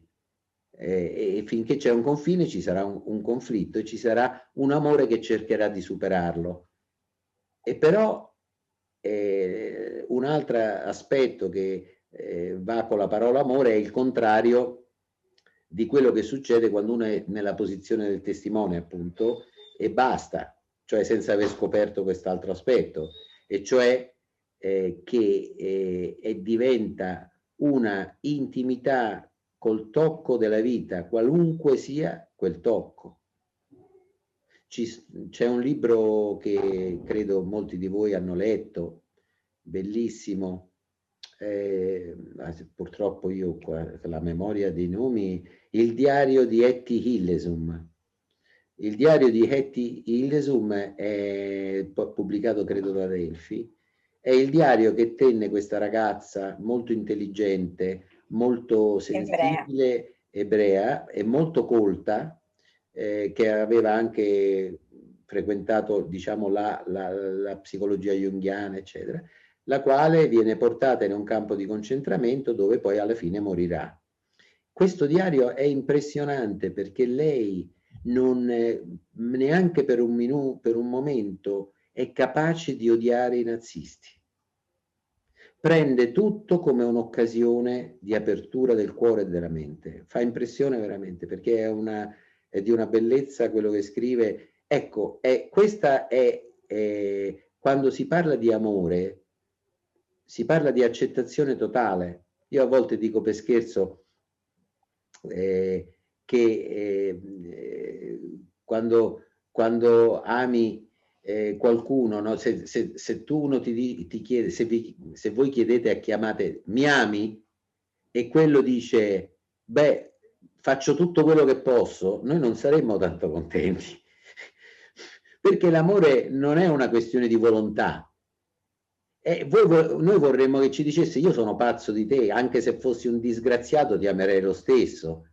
Questo è l'amore, è accettazione totale. Però la cosa più bella di tutto questo, che non è qualcosa che si raggiunge con la pratica. Nei sistemi spirituali spesso si invita la gente a praticare l'accettazione, a praticare l'amore. È un percorso impossibile perché amare dipende dalla volontà. Invece quello che è incredibile è che se noi siamo capaci di guardare nel profondo di ciò che siamo, noi scopriamo un spazio infinito che non è che accetta, ha già accettato tutto. Per il semplice, e questo spazio ha a che fare con la coscienza anche, perché la nostra coscienza accetta tutto, accetta Hitler, accetta i campi di sterminio e accetta lo sbocciare di un fiore e accetta l'arcobaleno, perché accadono e noi non possiamo fare a meno di esserne coscienti. Quindi se una cosa accade perché ne siamo coscienti, vuol dire che la coscienza l'ha già accettata e la coscienza non è mai intaccata da tutto questo ed è impersonale, ma è capace di accogliere tutto. E un altro nome per accettazione totale è amore. Ma la cosa, dicevo, più rivoluzionaria è che noi non c'è bisogno di praticare l'accettazione. Quello che è importante è capire dove sta, o se volete contattare abbastanza in profondità quella nostra natura profonda e autentica che già sta accettando tutto, che ha già accettato tutto. Noi già lo stiamo facendo, ma spesso non ce ne rendiamo conto. E allora, siccome entriamo nel sogno del mi piace, non mi piace, lo accetto e lo rifiuto, allora ci mettiamo a praticare questo, a cercare di combattere quell'altro. Capisco che è una cosa... Capisco che è una cosa che ha poco a che fare con l'idea di essere umani, cioè l'assoluto non è solo umano, è anche umanità, ma non è solo umanità. Nell'assoluto gli opposti si bilanciano sempre, cioè una supernova è di una bellezza sfolgorante, nello stesso tempo distrugge un'area intorno a sé vastissima, nello stesso momento in cui è una cosa bellissima e straordinaria, è una cosa che distrugge e così via. E questo è l'assoluto. L'io separato non ha niente da guadagnare dall'assoluto, perché l'assoluto è tutto. E siccome l'io separato c'è sempre questo mi piace, questo non mi piace, vorrebbe che l'assoluto fosse la somma di tutto ciò che gli piace. Ma non è così, l'assoluto è tutto. Ma il punto è che noi siamo l'assoluto e tutto quello che viene fatto è l'assoluto che lo fa a se stesso. Grazie. Ah no, scusami, la morte, l'ho detto prima, non a caso in francese quando si parla dell'orgasmo, quando si fa l'amore, lo chiamano la piccola morte.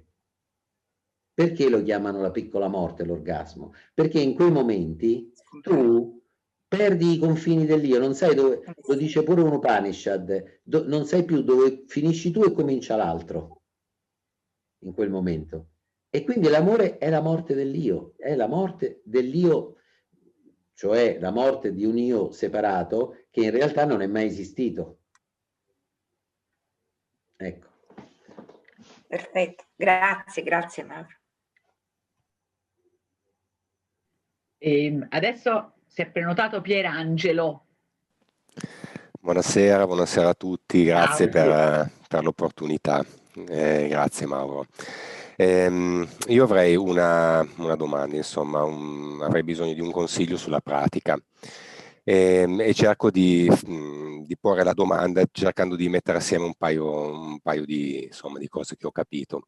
La prima si riferisce un po' a un incontro, a un satsang di qualche tempo fa, quando si parlava di fare di 2-1, che per me è stato veramente toccante. Adesso concedemi anche un po' di carità interpretativa, perché insomma le parole arrivano un po' anche al loro limite, no? Allora, lì l'esempio che veniva fatto era quello del vecchietto, uno esce per strada in macchina a molta premura, poi trova un vecchietto davanti con la Panda che non lo fa passare, perde il semaforo e da lì parte tutto un film della realtà come dovrebbe essere e invece non lo è. No? Cioè, quindi tutti i vecchietti dovrebbero stare a casa, i semafori dovrebbero essere sempre verdi, e come sono sfigato, la settimana mi parte male e da lì tutta una serie di costruzioni alla quale io poi do uno statuto di realtà. Quindi, e da cui traggo sofferenza. E da cui traggo sofferenza.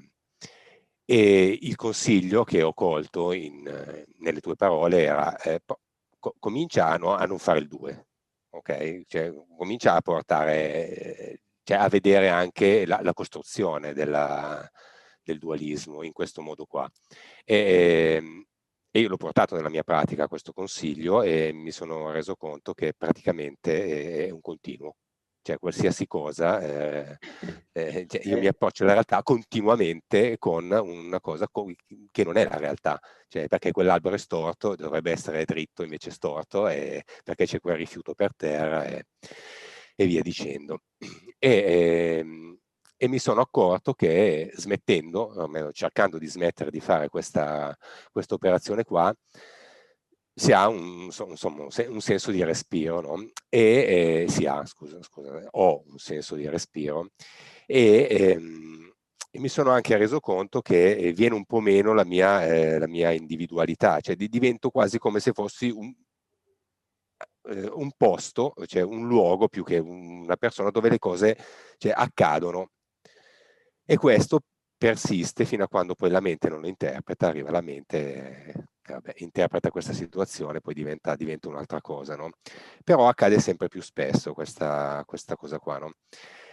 E allora mi sono un po', ho riflettuto un po' sulla questione del testimone, perché io in quel momento lì mi rendo conto di non essere neanche testimone, sono quello che accade in quel momento, no? E poi nell'interpretazione che ne do successivamente subentra un po' la figura del testimone, quindi sono quello che accade o sono un io che testimonia questa cosa, quindi rimango in qualche modo nella dualità come testimone. Questo qua è la prima cosa, che vorrei unirla con quanto ho letto in un passo di Nisargadatta, di Io sono quello, no? C'era questo visitatore che, insomma, Nisargadatta gli chiede, raccontami un po' a che punto è la tua pratica, no? E lui dice, faccio questo, faccio quello, dice Nisargadatta, molto bene, molto bene, molto bene. E questo visitatore dice, io non sono, me lo sono scritto, io non sono né il percepito né il percettore, ma sono la percezione, dice a quel punto lì, no? E Nisargadatta lo ferma e gli dice, no, tu non sei neanche la percezione, tu sei ciò che la rende possibile. E a quel punto poi il dialogo scende, cioè almeno nel mio modo di vederlo, scende, vabbè, va da un'altra parte, no? Ecco, io vorrei chiederti una mano se possibile, insomma, ad andare un po' oltre questa cosa qua, perché non riesco a capire cosa significhi tu sei ciò che la rende possibile questa cosa. Io vivo questa vivo questa, chiamiamola sensazione, questa sensazione di apertura che mi comprende, ok? In quel momento lì non sono più il testimone, almeno così mi sembra, e insomma vorrei capire come, però sento che le cose vengono a me in una maniera, cioè, che mi comprende, non so spiegarti, cioè, non riesco a spiegarla meglio, no? Sento che però ci potrebbe anche essere dell'altro, perché non c'è un'unione, cioè non c'è proprio, però sento che c'è, non so, un'attrazione, cioè io sono un po' a questo punto, almeno mi sembra, scusatemi anche,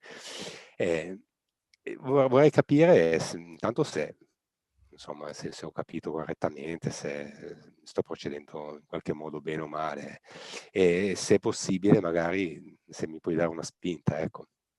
Guarda, allora, intanto quello che tu hai fatto è stato di notare più spesso come noi creiamo il mondo come dovrebbe essere o come vorremmo che fosse in ogni situazione, e ti sei accorto che lo facciamo in continuazione. Quindi, però, nello stesso tempo, questo ha creato degli spazi dove invece questo non succede, se ho capito bene. Ecco. Sì, sì. Questo non vuol dire che si tratta di una pratica in cui nel tempo progredisci al punto che non creerai più un mondo immaginario. Perché la mente, la natura della mente è questa, di creare questi mondi. Quindi non si può, è come chi cerca la quiete della mente. Tu puoi fare dei ritiri intensivi, ma qual è il refrain, il ritornello di quelli che fanno i ritiri intensivi di meditazione? Dicono: il mio problema è che lì sto in una situazione in cui la mente è calma, trasparente, equilibrata, e poi dopo torno a casa, i primi 2 o 3 giorni ancora c'è un residuo e poi mi ritrovo a essere come prima del ritiro. E allora la domanda è: perché no, visto che la natura della mente è quella? La natura della mente è come quella del cielo. La natura del cielo non è quella di essere sempre sereno, è che a volte è sereno, a volte c'è tempesta. Quindi è inutile andare appresso all'idea che praticando per migliorare si raggiungerà a un certo punto uno stato in cui la mente non farà più mai quelle cose. Questo ci mette in una strada che non ha fine. Però scopri che ci sono altre cose che vengono fuori, altri momenti che non sono quelli.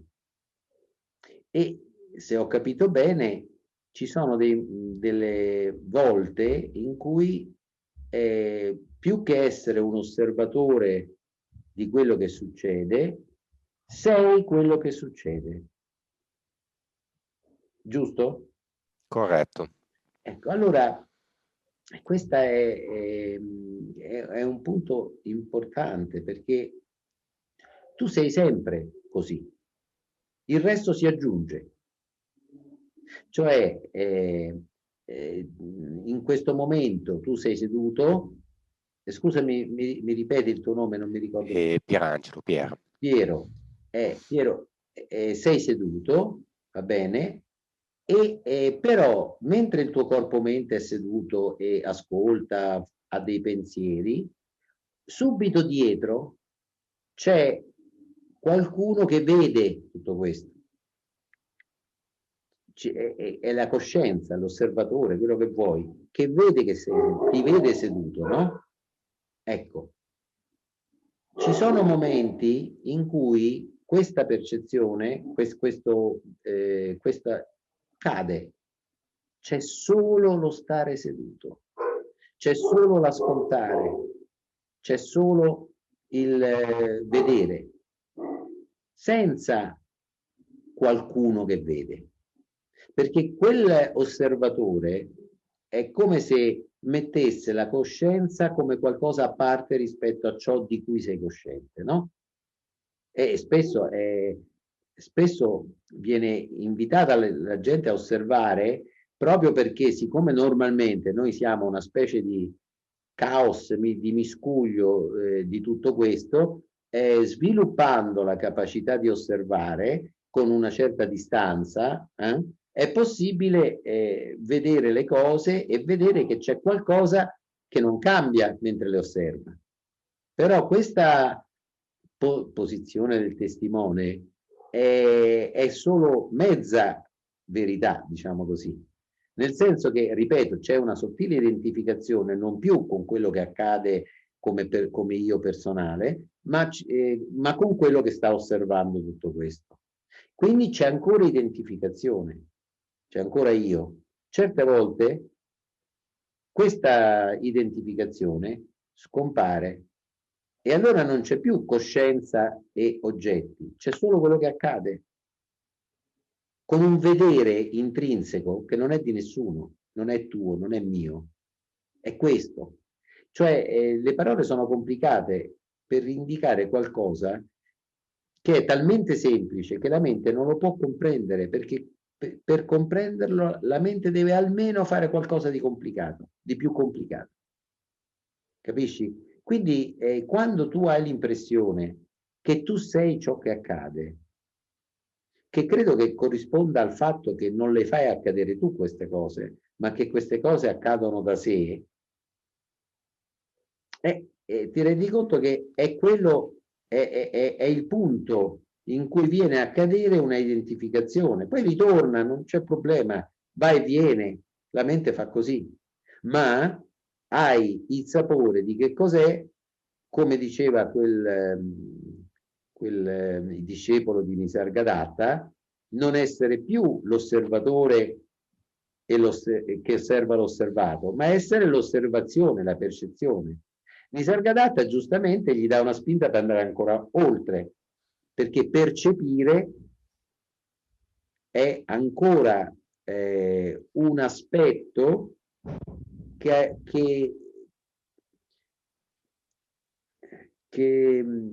sfocia nell'ignoto, e tu sei quell'ignoto. Io c'è una frase che ripeto spesso, forse me l'avrai già sentita dire, di Nisargadatta, quando lui dice: io non nego il mondo, ma semplicemente lo vedo apparire nella coscienza, che è la totalità del noto, del conosciuto, nell'immensità dell'ignoto. Quindi, diciamo, il mondo delle nostre esperienze, le onde della metafora del mare che facevo prima, appaiono nel mare, cioè nella coscienza, che è tutto quello che si può conoscere, che si trova nell'immensità dell'ignoto. Allora, queste non sono 3 stadi di un percorso, non sono 3 livelli diversi. È la mente che deve parlare di 3 cose diverse, perché non riesce, deve complicare le cose, non può aderire alla semplicità di ciò che è, perché nella semplicità di ciò che è, le onde, il mare e l'acqua sono 3 nomi per la stessa cosa. Allora, nel momento in cui tu ti trovi in una situazione più semplice, in cui tu sei semplicemente quello che accade, va bene? Come dire, è quello che è l'assoluto che appare così. E quindi hai la possibilità, oltre alla percezione di quello che accade, di cadere, perché non è che lo puoi fare volontariamente, in un'enorme vastità senza nome, quella che ho chiamato oggi vastità senza nome. Non è qualcosa che puoi fare, non è qualcosa che puoi fare con una pratica o deliberatamente, ma semplicemente stando con questa sensazione che tu sei quello che accade e non colui al quale le cose accadono. È possibile che questa vastità a un certo punto diventi una specie di abisso in cui ti trovi in caduta libera, insomma. E come anche quando si parla dello stare con l'io sono, no? Tu non so se hai provato a stare con l'io sono, cioè con la sensazione pura e semplice di esserci, con Sì. questa presenza. Sì, posso... Prego. Sì, nel senso, è da un po' che, cioè, di fatto la mia pratica è un po' quella. Sono un po' in crisi non è neanche vero che sono in crisi, insomma, la pratica è quella, però è anche vero che questa sensazione, cioè l'attenzione su questa sensazione passa, cioè, nel senso, non è che per me è molto semplice quando pratico essere con questa sensazione, ok, è anche molto semplice la distrazione rispetto a questa sensazione qua, no? Non lo so, qualche saggio poi parlando di questa sensazione dice sì, ma se la sensazione passa, allora perché comunque, e tu sei qua, vuol dire che è comunque una sensazione come le altre. E sono un po' in crisi per questo, perché io sento, cioè, non vorrei che fosse una costruzione mentale. È una costruzione mentale finché tu la vivi come una pratica, perché non è una pratica, questo è il punto. Cioè, intanto tu sei sempre, se no non apparirebbe niente. Quindi è qualcosa che c'è sempre, che tu pensi di praticarlo o che pensi di non praticarlo. Quando tu percepisci qualsiasi cosa, prima che appaia questa percezione, tu ci sei e sei presente. So se mi spiego. Quindi più che altro è che quando uno può succedere di ricordarsi di contattare la pura presenza, va bene? Non come una pratica che la devi fare, no, è come un'improvvisa aprire una porta, capito? Cioè l'io sono non è una pratica, perché si può praticare quello che a volte fai e a volte non fai. L'io sono lo fai sempre, perché ci sei. Quindi non si tratta di praticare, si tratta del fatto che ogni tanto ti ricordi che prima di dire io sono questo, io sono allegro, sono triste, sto in fretta, sono felice, sono tranquillo, sono in difficoltà, c'è io sono, senza cui nessun questo potrebbe apparire, no? Ecco, allora non è che lo devi praticare, oddio, per cui poi alla fine rimarrai sempre in questo puro, non funziona così. È come all'improvviso fare un passo indietro e sentire questo.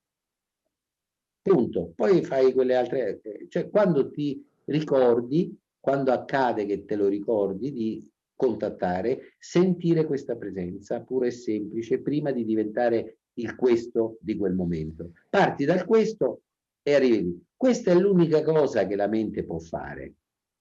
Oltre questo, la mente non può fare niente. E tu non puoi fare niente perché la mente non sei tu comunque, cioè non è un io. Quindi accade perché la mente lo fa, punto. Però l'io sono è interessante per un fatto, perché è il punto finale, cioè è il punto iniziale da cui viene la coscienza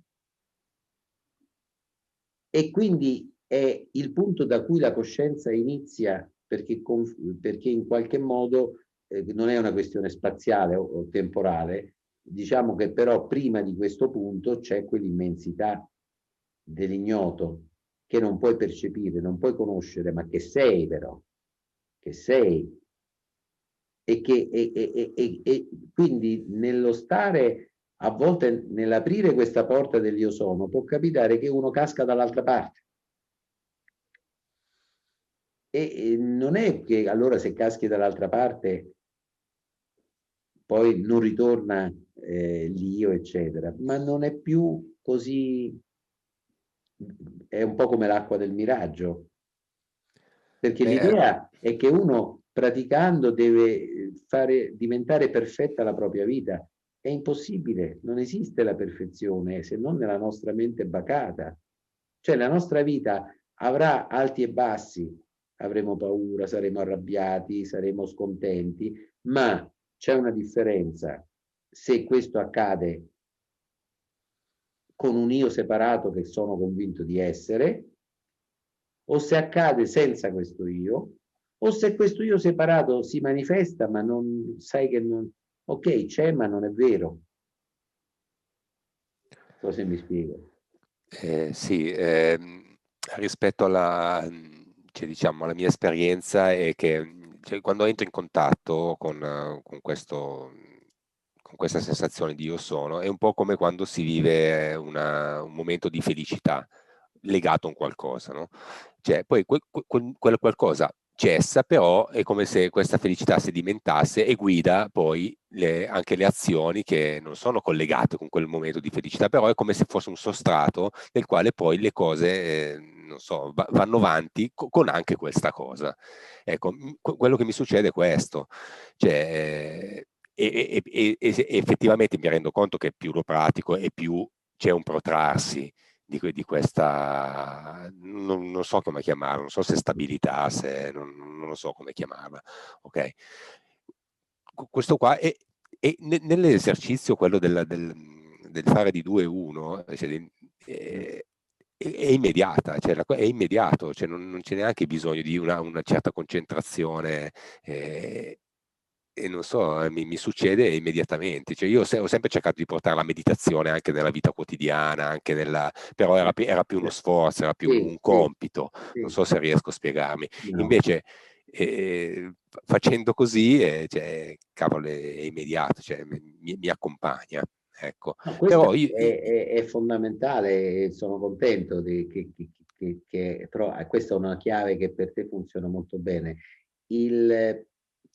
Diciamo che quello che puoi vedere è ciò che non cambia fra quando costruisci il secondo mondo e quando non lo costruisci. Cioè, tu hai detto sì, però questa cosa va e viene, no?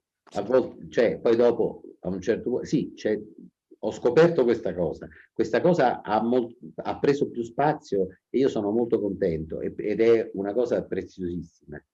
L'idea quindi però che può avvenire è cercare di rendere stabile e continuo tutto questo per tutta la tua esistenza, cosa che può succedere, può non succedere, ma non ha importanza se tu, mentre succede tutto questo, se qualcosa di te riesce a vedere quello che rimane stabile fra questi due stati. Che cos'è che non cambia? Ok. C'era, non so se ti è capitato di leggere un libro di Punja che parla della sua vita. No. Punja, sai, no, chi è Punja? È un maestro indiano non dualista, abbastanza famoso, eccetera. La Punja da bambino giocava, eccetera, e mentre non mi ricordo adesso perché, ecco sì, perché a un certo punto lui, da quando aveva 4 anni, rimase in stato catatonico per 3 giorni, si fermò. I genitori preoccupati chiamarono il dottore venne, vide che stava bene e disse: guardate, vostro figlio non ha niente di... Quindi il mio consiglio, aspettate che passi. E dopo 3 giorni è passato. Lui tra l'altro lo riferisce dicendo: stavo fermo perché stavo talmente bene che non vedevo nessun motivo per cui mi dovessi muovere. Questa era la sua sensazione. La madre, che era una devota di Krishna, gli disse che il Signore Krishna in qualche modo era stato con lui.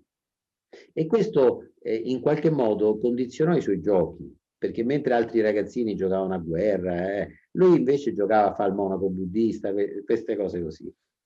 Dopo un po' si accorse però di una cosa strana, che c'era un bambino con cui lui giocava che gli altri bambini non vedevano. E questo bambino era azzurro di carnagione, insomma, era Krishna che giocava con lui. Allora lui ha continuato a dare per scontato che lui giocava con Krishna, e quando crebbe, c'aveva sempre, ogni tanto lo veniva a trovare Krishna. E solo che lui aveva visto che gli altri non lo vedevano, per cui è una cosa che se la teneva per sé come una cosa religiosa. Un bel giorno, però, sentiva che questa cosa non esauriva la sua sete di assoluto, quindi in qualche modo cercava qualcosa di più oltre questo, ma continuava a avere questi dialoghi con Krishna. Allora a un certo punto lui incontra un mendicante che lo guarda e gli dice: tu cerchi un maestro, il tuo maestro si trova a Tirumannalai, cioè lì dove stava Ramana Maharshi, che era migliaia di chilometri di distanza, per cui stava verso al nord dell'India. Lui, come spesso succede agli indiani, prese questo treno e andò fino a lì. E entrò nell'ashram di Ramana Maharshi, vide Ramana Maharshi, si voltò e disse: io con gli imbroglioni non ci parlo, e uscì. Inseguito dai discepoli di Ramana, dicendo: ma perché, che vuoi dire? Dice: no, ma questo va in giro per l'India a farsi pubblicità, perché è il mendicante che io ho incontrato al nord dell'India, e poi mi ha fatto fare tutto sto viaggio, e alla fine lo convinsero che quello non si era spostato da 20 anni da dove stava, e cominciò questo rapporto con Ramana Maharshi, che lui vedeva che era una persona di grande spessore spirituale, però tutta sta cosa del non dualismo a lui non lo aveva ancora preso, insomma. Infatti spesso faceva una passeggiata, andava dall'altra parte del monte sacro che sta lì a parlare con Krishna. E una volta, tornando da quel monte, incontra Ramana Maharshi che stava passeggiando. E Ramana le fa: ciao, dice: ciao, ma che hai fatto? Dove sei stato? Dice: no, ho fatto una passeggiata. Dice: che hai fatto? Dice: parlavo con Krishna. Ah, perché lì ci stavi tu e ci stava Krishna? Dice: sì. E adesso qui c'è Krishna? Dice: no. E allora perché perdi tempo con ciò che va e viene e non con quello che resta sempre con te? Questo fu il primo grande insegnamento che toccò nel profondo lui. E Nisargadatta dice: invece di cercare quello che non hai, trova quello che è sempre con te. Quindi quando noi ci troviamo di fronte a esperienze molto belle e molto anche vere e importanti, come quella di cui parli tu, che però vanno e vengono rispetto all'esperienza quotidiana di creare due mondi invece di uno, la domanda è: che cosa resta sempre uguale tra queste due cose? Se trovi quello, allora capisci che anche quando la mente crea due mondi, è sempre l'assoluto che appare come la mente che crea due mondi, ed è la perfetta espressione dell'assoluto per te. È l'invito a riconoscerlo. Grazie. Adesso Arman voleva fare una domanda. Bene. Salve Mauro. Ciao Arman, come stai? Bene, tu come stai? Bene? Tutto bene. Niente, velocissimamente, stacco un po', però più o meno l'argomento è quello dell'illusione e per tornare insomma un po' all'inizio. Spesso mi viene da pensare, come diceva anche un po' Ilaria all'inizio, la sua prima domanda, cioè che se tutto quello che vedo c'è perché ci sono io, e quando io non ci sono, e se non fossi mai nato, in un certo senso, le cose ci sarebbero lo stesso, perché qualcun altro lo vede, o lo crea, perlomeno con la sua mente, e lo vede. Io lo vedo solo perché sono nato, cioè solo perché sono entrato in questa coscienza, perché io sono, perché se non ci fossi non ci sarebbe, e comunque non avrebbe, diciamo, tra virgolette, senso o significato per me. Come anche il discorso della città. Se io ho un luogo o città, o una località del mondo. Tanti posti del mondo io non vedo di prima persona, per carità, posso vedere la foto oppure un filmato, ma non è come esserci. Perciò non è che noi facciamo l'esperienza di tutto quello che c'è nel mondo sempre, ovunque, eccetera. Andiamo lì solo quando ci serve, cioè, oppure ci troviamo perché la nostra vita ci porta ad andare lì e fare questa esperienza. Allora può essere il fatto che, tornando anche al discorso ignoto e noto, cioè che l'ignoto sceglie noi per conoscersi? Potrebbe essere questo? Beh, questo è un modo di, sì, di dare uno scopo. Noi dobbiamo sempre trovare uno scopo, no? E allora sicuramente questo per conoscersi, diciamo che è un must, nel senso che se l'assoluto è infinita creatività, va bene? Per conoscersi deve trasformarsi in oggetti altri, apparentemente altri da sé, cioè deve assumere delle forme. Noi diamo tanto peso alla conoscenza. In realtà, se ci facciamo caso, la conoscenza è un esercizio di controllo e di potere. Cioè noi abbiamo sviluppato la conoscenza per controllare e per avere potere sulle cose. Questo è, e quindi, siccome è uno strumento formidabile che l'essere umano, soprattutto la specie umana, ha sviluppato molto più delle altre specie, cerchiamo di applicare la stessa cosa quando parliamo dell'assoluto, eccetera. Quindi lo vogliamo conoscere. Pensiamo che il punto sia che l'ostacolo è l'ignoranza e il non conoscerlo, e che quindi conoscendolo invece lo potremo possedere.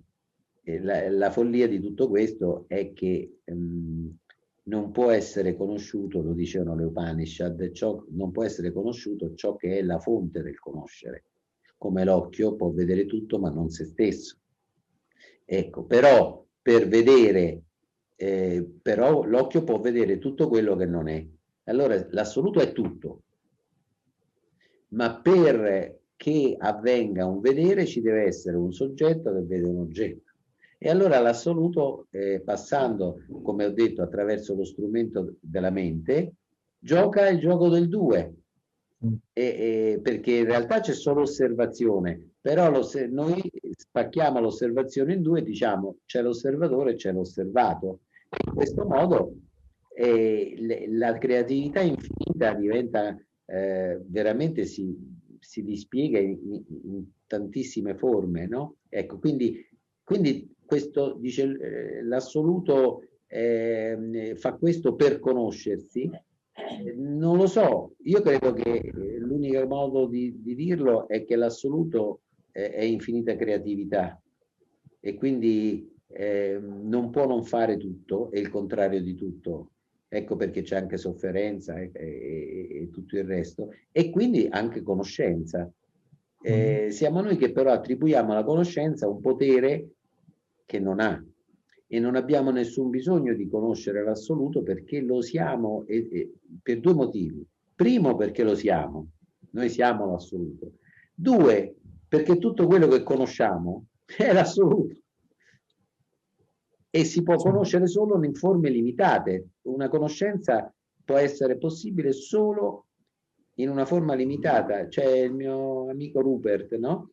Spira, dice l'infinito non può conoscere il finito, deve diventare lui stesso finito per conoscere il finito. Mettendola, quando noi sogniamo, il sognatore è l'infinito rispetto al sogno, perché il sognatore può fare tutti i sogni possibili e immaginabili, non a volontà, ma è lo spazio infinito dove appaiono tutti i sogni. Quando appare un sogno, il sognatore non lo può vedere, perché tu non puoi vedere da tutti tutto insieme da tutti i punti di vista. Ci vuole un punto di vista e allora ecco che compare un duplicato del sognatore nel sogno, che è il protagonista del sogno, che in genere è la stessa persona, a volte no, e da quel punto di vista viene visto il sogno come un mondo esterno a lui. Ma questo è necessario, se no non si può percepire il sogno. Se no se ci sono delle montagne ma nessuno che le vede, è come se non ci fossero. Grazie. Paolo, ci sei? Olivia, ci sono! Ah no, c'è Lara, ecco. Lara! Ci sono! Ciao! Ciao! Ciao Mauro! Che bello vederti! Davvero! La mia domanda, dunque, stasera, non lo so, mi ha preso così, mi ha preso... mi sembra spettacolare il nostro dibatterci nel labirinto della mente, è veramente, come dici tu, ogni tanto sembra di vedere i fuochi d'artificio in qualche modo. E stasera, come posso dire, mi fa un po' sorridere, però in maniera bonaria, come posso dire, mi rendo conto che ci dà anche molta sofferenza, però è anche fantastica sta cosa, insomma, veramente pazzesco. La domanda, la riflessione era questa. La nostra cultura è fortemente individualista, ok? Ho provato a fare un esercizio di immaginazione, provare a immaginare se potesse esistere, se è mai venuto in mente a qualcuno, una cultura che in qualche modo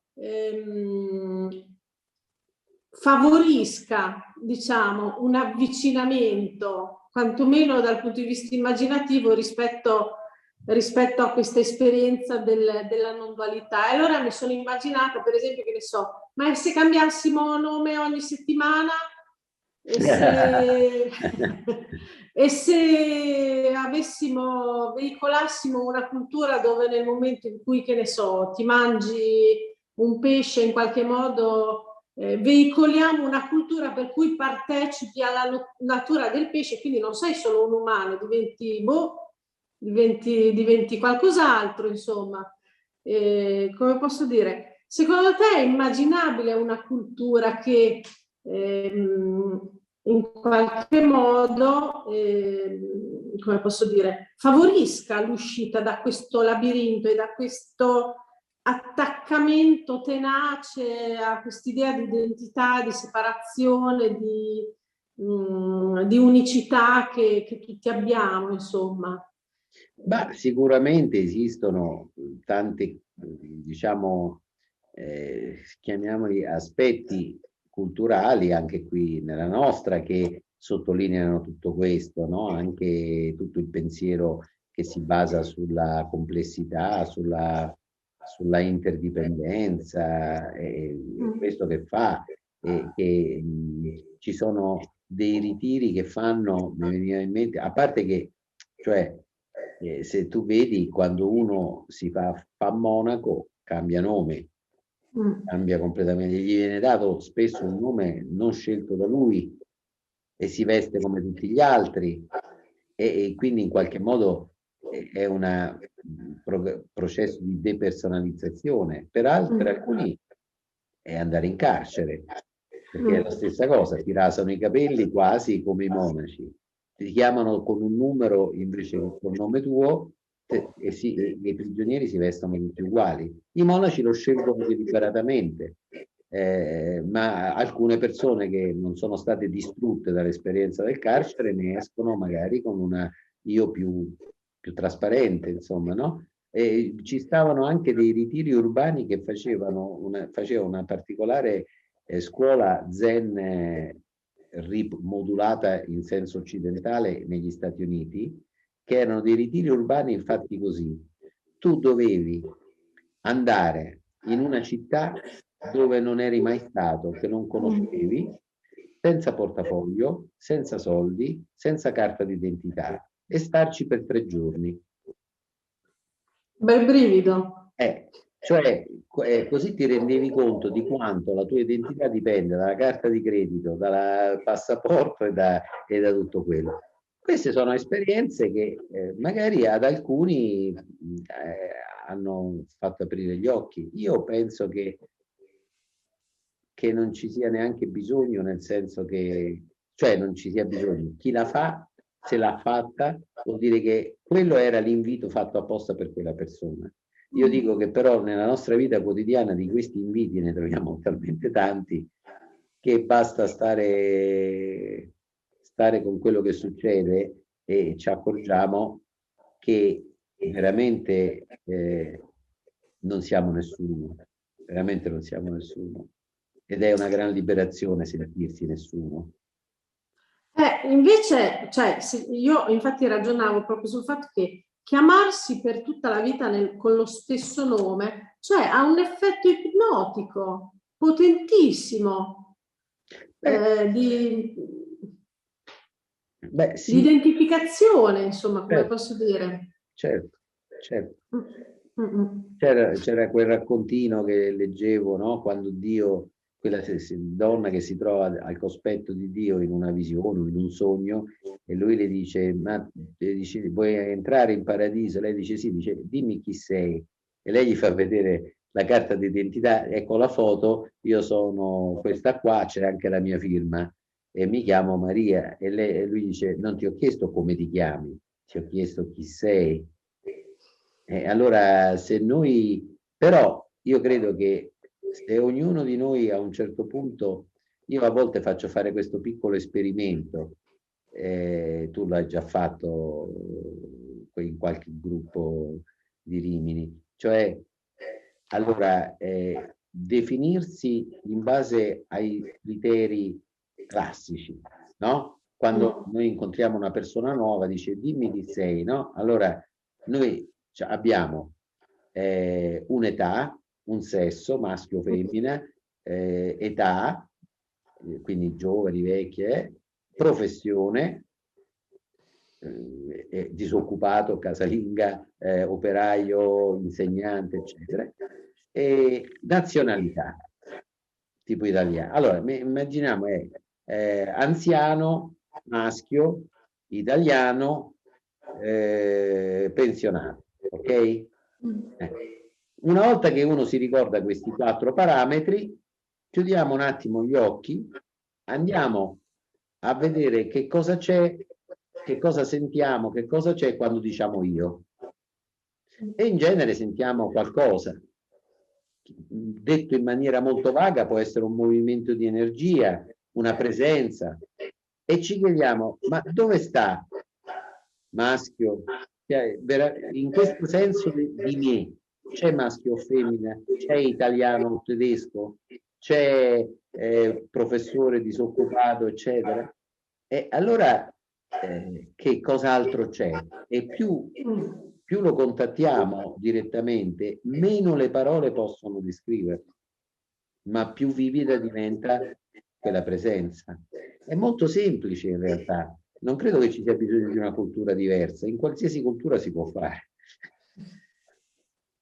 E poi un'ultima cosa, ti volevo smentire, nel senso che prima tu hai detto che la pratica non è condizione, però io invece in quel momento ho sentito che una zuccona come me, dopo 10 anni abbondanti di frequentazione, come posso dire, ho la sensazione che quel pugno chiuso un po' si è aperto, però si è aperto proprio con l'esperienza battente, perché chissà, almeno io credo che... infatti non sto dicendo, come sai, non sto dicendo che non si deve praticare o si deve praticare, non si deve venire o si deve... Sto dicendo che non c'è nessun io che possa scegliere di fare o non fare qualcosa. Quindi se una persona ha una qualsiasi pratica, e quello è l'invito specifico per quella persona a riconoscere ciò che è. Se invece abbandona una pratica, quello è l'invito. tutto quello che ci capita di momento in momento, io sto usando una parola di Tony Parsons perché lui usa espressioni semplici che si capiscono. Tutto quello che ci capita, anche di negativo, è un invito a riconoscere che noi non ci possiamo fare niente, che l'io è... che l'io che cerca di aggiustare la vita non ci riuscirà. La vita non si può aggiustare, capito? Sarà sempre così, alti, bassi, eccetera. Allora noi siamo imprigionati nell'idea che io devo riuscire ad aggiustare la vita e ci proviamo in tutti i modi, con tutte le pratiche possibili, eccetera, e praticamente non ci riusciamo.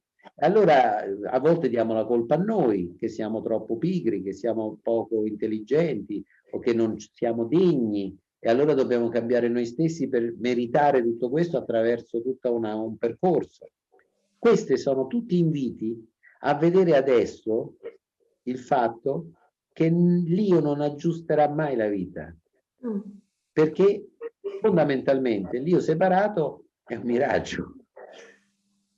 E che la vita invece, quando finisce questa ricerca continua di aggiustarla, appare in un modo completamente diverso, con i suoi alti e i suoi bassi, non è che cambiano, che allora si aggiusta, perché l'io dice adesso io smetto di fare così la vita si aggiusta. No, la vita è quello che è, appare così com'è, va e viene nei suoi alti e nei suoi bassi, ma c'è qualcosa di più vasto dove la vita ondeggia. Questo qualcosa di più vasto è quello che noi siamo sempre, solo che finché crediamo ad essere un io che deve aggiustare le onde e appiattirle, non ci riuscirà mai. Ecco, allora la pratica non riuscirà mai ad appiattire le onde, ma è il modo in cui l'uno cerca di farsi riconoscere da quell'io. È tutto qua. Grazie mille Mauro. Grazie a te che delle tue belle domande. Allora Paolo voleva fare una domanda, abbiamo le ultime domande. Paolo, guarda, è un po' tardi e nel frattempo ci sono state tante risposte. Ciao Mauro. Ciao. Grazie per l'intervento. No, ci sono state tante altre domande e risposte. Io mi ritengo già esaudito dalle risposte. Le risposte, siccome si sta facendo molto tardi, se no andiamo avanti fino a domani. E quindi rinuncio alla mia domanda. Bene, allora la prossima volta magari. Sì, no, sì, cioè in realtà le tue risposte hanno in gran parte risposto a quello che volevo domandare. Perfetto. E allora c'è Massimo.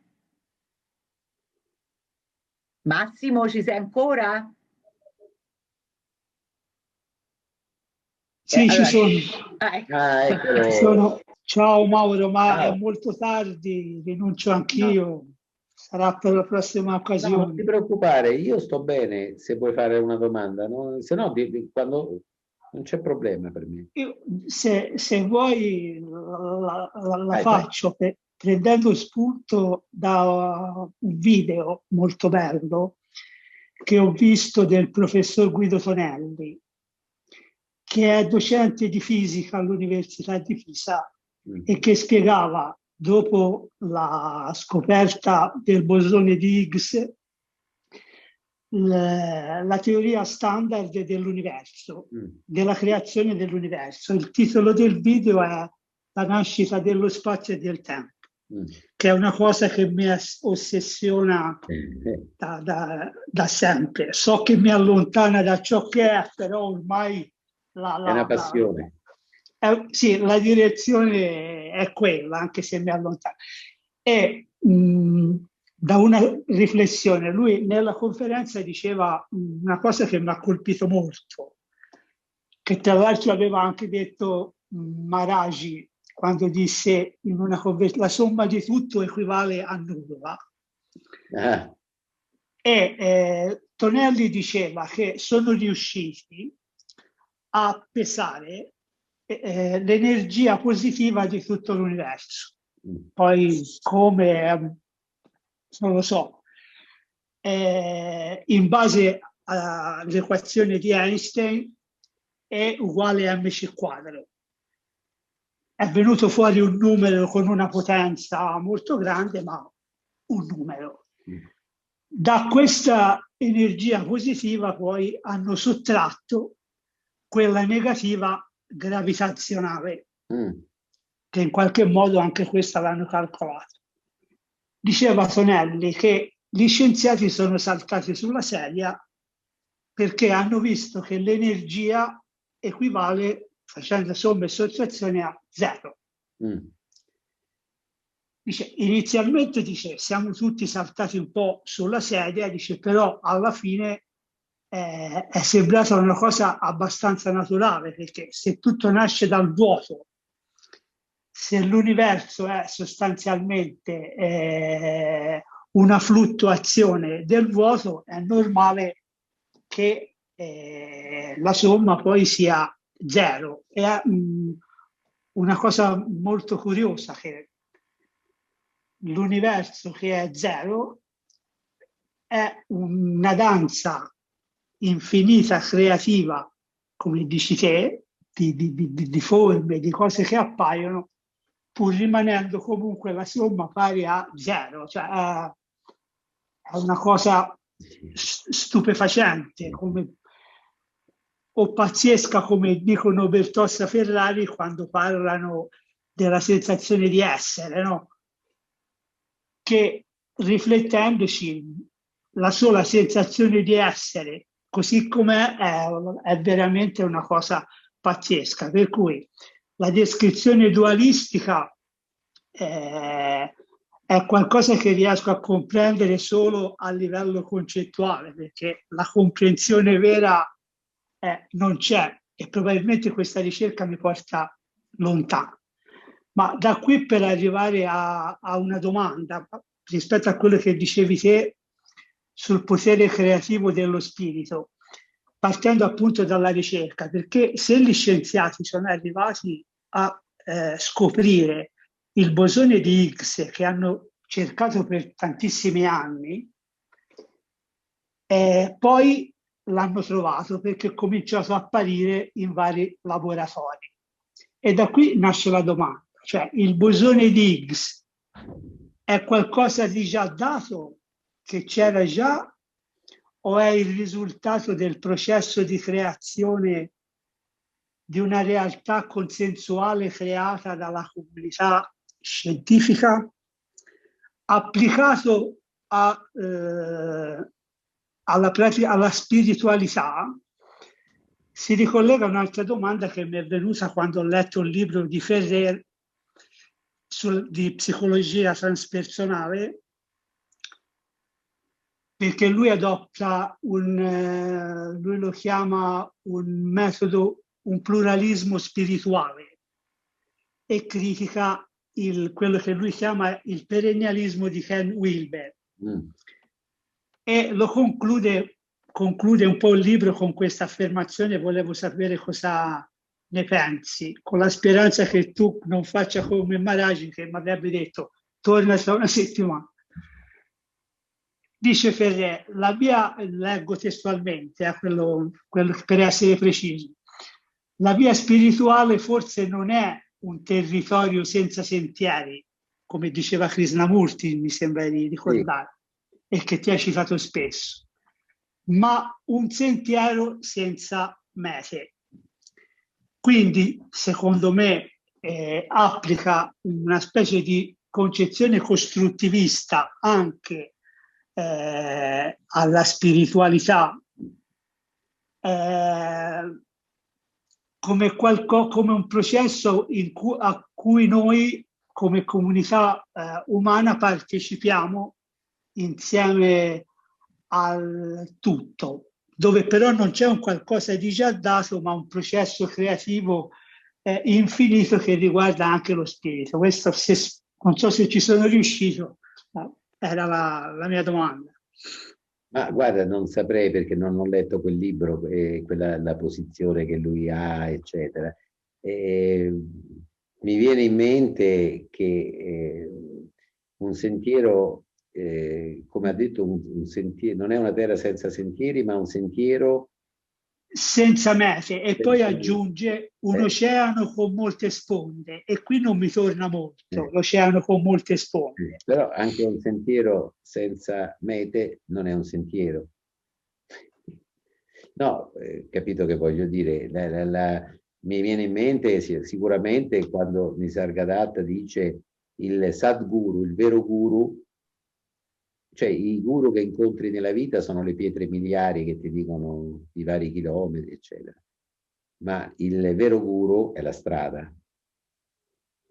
E uno arriva a ogni passo, in questo senso un sentiero senza meta. Ma non credo che sia questo il senso che voleva dire questo autore che hai menzionato, quindi non saprei bene che cosa, come commentare questo. Per me un sentiero uno lo percorre in genere per arrivare alla fine del sentiero. Questa è la metafora, no? E poi certo, io posso fare un sentiero per godermi il panorama ad ogni passo. E questa è quando, come dicevo proprio all'inizio della nostra serata, quel tizio dentro di noi che sta sempre aspettando qualcosa d'altro si mette da parte. Allora, se noi percorriamo un sentiero per arrivare il prima possibile alla meta, è una cosa. Se noi ogni passo sul sentiero godiamo il panorama, arriviamo ad ogni passo, in realtà. E allora però quello forse, chiamarlo sentiero forse non è proprio, no? Non è una via che ti porta da qualche parte. È meravigliarsi ad ogni passo. D'altra parte, la meraviglia mi pare che sia la cosa più importante di cui che tu hai comunicato, nel senso che sì, ti piacciono queste cose, eccetera, eccetera, ma se ti chiedi perché ti piacciono così tanto, è che ami meravigliarti. E la meraviglia è quando uno si meraviglia, spalanca gli occhi, spalanca la bocca e ammutolisce di fronte a qualcosa di così grande che le parole non servono più, non bastano più. Allora è importante, forse la cosa viva di questo tuo interesse è quell'apertura alla meraviglia che tu puoi provare, per esempio, leggendo questi libri. Quella è la pepita preziosa di questo. Questo grazie anche a te, Mauro, perché il 50% dei libri che ho letto sono stati suggeriti da te attraverso Claudio Cantardini, che poi li comunicava a me, quindi in qualche modo sono un tuo studente fuori corso, molto fuori corso. Allora leggiti quel libro di Hoffman, c'hai presente quel libro che dicevo di Hoffman? No, quello no. Aspetta, va, aspetta un attimo che non mi ricordo come si intitola. Sì, comunque Hoffman si scrive con l'H-O-F-F Mann.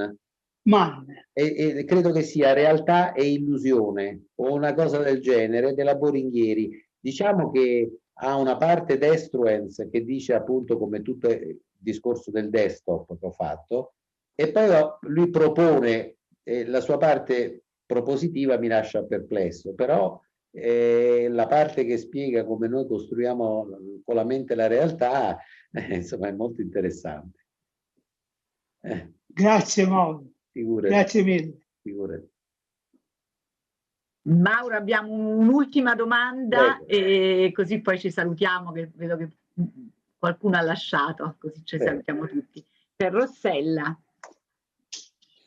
Sì, io anch'io rinuncio alla domanda, però non volevo rinunciare a un saluto e a un ringraziamento a tutti voi, perché per me è la prima volta che partecipo a un satsang e sono stata molto bene, ho condiviso e compreso molto di quello che è stato detto, e quindi ecco, rinuncio alla domanda, ma Io vorrei però essere sicuro, ti ringrazio moltissimo di questo apprezzamento, vorrei essere sicuro che la tua rinuncia dipenda dal fatto che magari vuoi andare a mangiare, non per non rubare tempo, perché, ripeto, è un incontro una volta al mese, io poi sono abituato a fare sempre più tardi di quello che si dice, quindi se hai da fare non c'è problema, se invece lo fai perché non vuoi, hai l'impressione di... no, fammela la domanda, soprattutto se è la prima volta. Allora ti ringrazio, perché sì, era solo per non affaticare gli altri che mi astenevo. Niente, mi era venuto in mente, mi ero segnata quando avevi detto che l'assoluto non è l'umano, va molto oltre l'umano, e allora mi era tornato in mente un concetto, il concetto di Umwelt, che è un concetto coniato da un grande naturalista con un nome impossibile. Il nome è von Uexküll. Lui è un biologo teoretico dell'Ottocento e ha coniato questo concetto di Umwelt. L'Umwelt è l'ambiente soggettivo, e ogni essere vivente assolutamente al di là dell'umano, ogni essere vivente vive questo stesso mondo in una modalità assolutamente altra, assolutamente differente. E dunque, ecco, la consapevolezza di questa infinita varietà che è immanente a questo stesso mondo. Questo stesso mondo è infiniti mondi nel vissuto di ogni diversa specie, potremmo dire, ma poi anche nel vissuto di ogni diverso individuo, di ogni diversa specie. E quindi questo, l'affiorare di questa consapevolezza, grazie, ecco, anche a queste concettualizzazioni, è chiaro che porta un senso di infinito, è un'apertura, porta un senso di libertà, però al tempo stesso anche di una chiusura, perché poi questi mondi sono un po' come delle monadi, in effetti, no? Siamo chiusi dentro questi mondi. Anche noi umani che ci riteniamo in questo senso diversi, cioè, capaci, no, di oltrepassare questa chiusura, in realtà è proprio la nostra posizione dominante che ci chiude probabilmente, no? Invece, che ci chiude in questo universo fenomenico che ci riguarda, ma che è limitato altrettanto quello di un insetto probabilmente, ecco. E forse, e però quello che tu ci indichi, che le tradizioni sapienziali ci indicano, è di giungere su una soglia, forse sulla soglia del nostro limite, ecco. È un tendere, vorrei dire, o invece tu mi sembra che ci dici non è solo un tendere, ma può esserci, possiamo non solo vedere il limite del nostro mondo, e e quindi relativizzare questa nostra visione, ma anche possiamo vedere altro. Ti chiedo. Sì, è interessante l'aspetto del... allora, il punto è quella cosa misteriosa che noi chiamiamo coscienza o consapevolezza, perché normalmente noi identifichiamo la coscienza con il corpo-mente. Il corpo-mente è un sistema vivente che, come tutti i sistemi viventi, è autopoietico, cioè, per usare, riesce a replicare al suo interno le stesse, diciamo, tutti i suoi organi, i suoi aspetti, ma soprattutto da un certo punto di vista crea una cognizione interna chiusa rispetto all'esterno, anche se come essere vivente cioè è fatto di flussi che non hanno confini. Quindi c'è questo paradosso che ogni essere vivente da un lato è un po' come un tubo dove entra aria, cibo, lo attraversa e mentre lo attraversa diventa quel pattern e poi esce, o come un gorgo d'acqua. Il gorgo d'acqua è fatto di acqua che cambia sempre, però mantiene un pattern per un po' di tempo. L'essere vivente è questo, noi siamo fisicamente fatti di flussi dove non c'è un confine fra dentro e fuori, come non c'è fra la corrente del fiume e il gorgo d'acqua, no? Cioè tu il gorgo d'acqua ti sembra un individuo, ma se lo metti in un secchio sparisce, perché il gorgo d'acqua non è neanche una parte della corrente, come dico sempre, è come la corrente del fiume che è una sola, appare lì. I nostri corpi sono flussi di aria, ossigeno, liquidi, sostanze che la attraversano continuamente, però nell'attraversarlo mantengono per un po' di tempo una certa forma. Quindi da questo punto di vista non c'è separazione fra i corpi viventi e tutto il resto. Ma cognitivamente invece, come dicevo prima, la mente, anche nelle fasi più primitive, eccetera, costruisce l'immagine del mondo all'interno. Per cui allora noi pensiamo di essere un io separato invece, cioè una coscienza limitata che vive all'interno del corpo e della mente.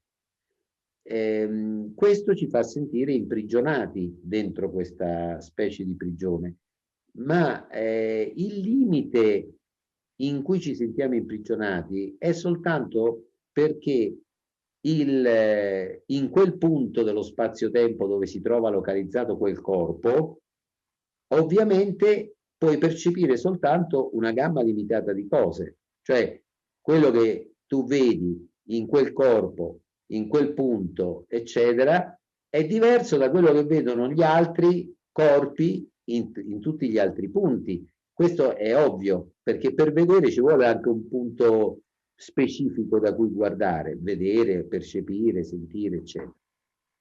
Allora, noi siamo, quindi, quando un corpo percepisce qualcosa, la coscienza può percepire soltanto quello che l'apparato di quel corpo può. Se il corpo è quello di un lombrico che non ha occhi, non vede. Il tuo verde può darsi che è diverso da quello che io chiamo il mio verde, questo nessuno lo può sapere. Il punto è, ma il fatto di essere coscienti e presenti ha un limite? Posso adesso, se tu ti interroghi, sei cosciente? Sei esistente? Penso che la risposta sia sì, perché anche per dire no dovresti essere esistente e cosciente. Allora, se tu ti vai a vedere che cos'è questa coscienza che tu sei, riesci a vedere un suo limite? E ti dico subito che non è possibile, perché ogni volta che tu vedi un limite, quel limite è nella coscienza e non può essere della coscienza. Quindi, e in che modo il fatto puro e semplice di essere presente, di essere cosciente, che ho io è diverso dal tuo o da quello di un altro. E allora quello che può diventare più chiaro è che la coscienza non ha una localizzazione spazio-temporale, non può stare dentro un corpo, ma tutti i corpi appaiono nella coscienza. Poi è chiaro che da quel corpo si vedono solo e si percepiscono le cose limitate a quell'apparato. È un po' come, io a volte faccio questo esempio, un po' come quello del cristallo, ma un po' diverso. La luce del sole è una sola, nel senso che è un flusso luminoso unico, può entrare in 10 finestre diverse contemporaneamente, in 10 stanze diverse. Ogni finestra, immaginati che ha dei vetri colorati diversamente, vetri rossi, vetri verdi, eccetera. Allora, dopo che è passata attraverso quei vetri, la luce diventa verde in una stanza, rossa in un'altra, gialla in un'altra. Quindi si crea una molteplicità di differenti luci, differenti modi di vedere la stanza, che sarebbe poi il mondo. Ecco, ma nello stesso tempo è un unico flusso di luce che nel punto prima di attraversare i vetri non ha colore, capito? Ecco, e quindi questo è il senso di libertà che si prova nel momento, che si scopre nel momento in cui capisci che la tua presenza consapevole non è limitata dal corpo, ma è il corpo che appare nella coscienza, non la coscienza nel corpo, perché tu sei cosciente del corpo. Ecco. Comunque, grazie del contributo su questo, però non ho capito il termine tedesco, era Urwelt, no? Dunque, Umwelt. Ah, Umwelt. Ok. È l'ambiente, Sì, è ambiente, ma l'ambiente vissuto nella soggettività. Sì. Bello, bello. Grazie. Sì. Grazie. Paolo ha scritto il nome del libro, L'illusione della realtà. Bravo, bravo. No, è un libro, ripeto, lui poi parla di molteplici coscienze, nella seconda parte è anche interessante da leggere. Non sono molto, mi sembrano un po' cose un po' complicate, troppo complicare inutilmente qualcosa di molto più semplice usando il rasoio di Occam, però la parte dell'analisi del nostro percezione è veramente interessante. Allora, grazie Olivia, come al solito. Grazie a te, Mauro. Grazie a tutti. I sabotaggi del wifi. No, mi è andata bene, si è ricollegato subito. Va bene. Allora, il prossimo appuntamento è il 25 marzo. Benissimo, quindi proprio fra un mese, insomma. Bene, allora vi auguro una buona mesata, sperando chissà come le chiusure, le aperture, noi continuiamo così per ora e poi vedremo più avanti.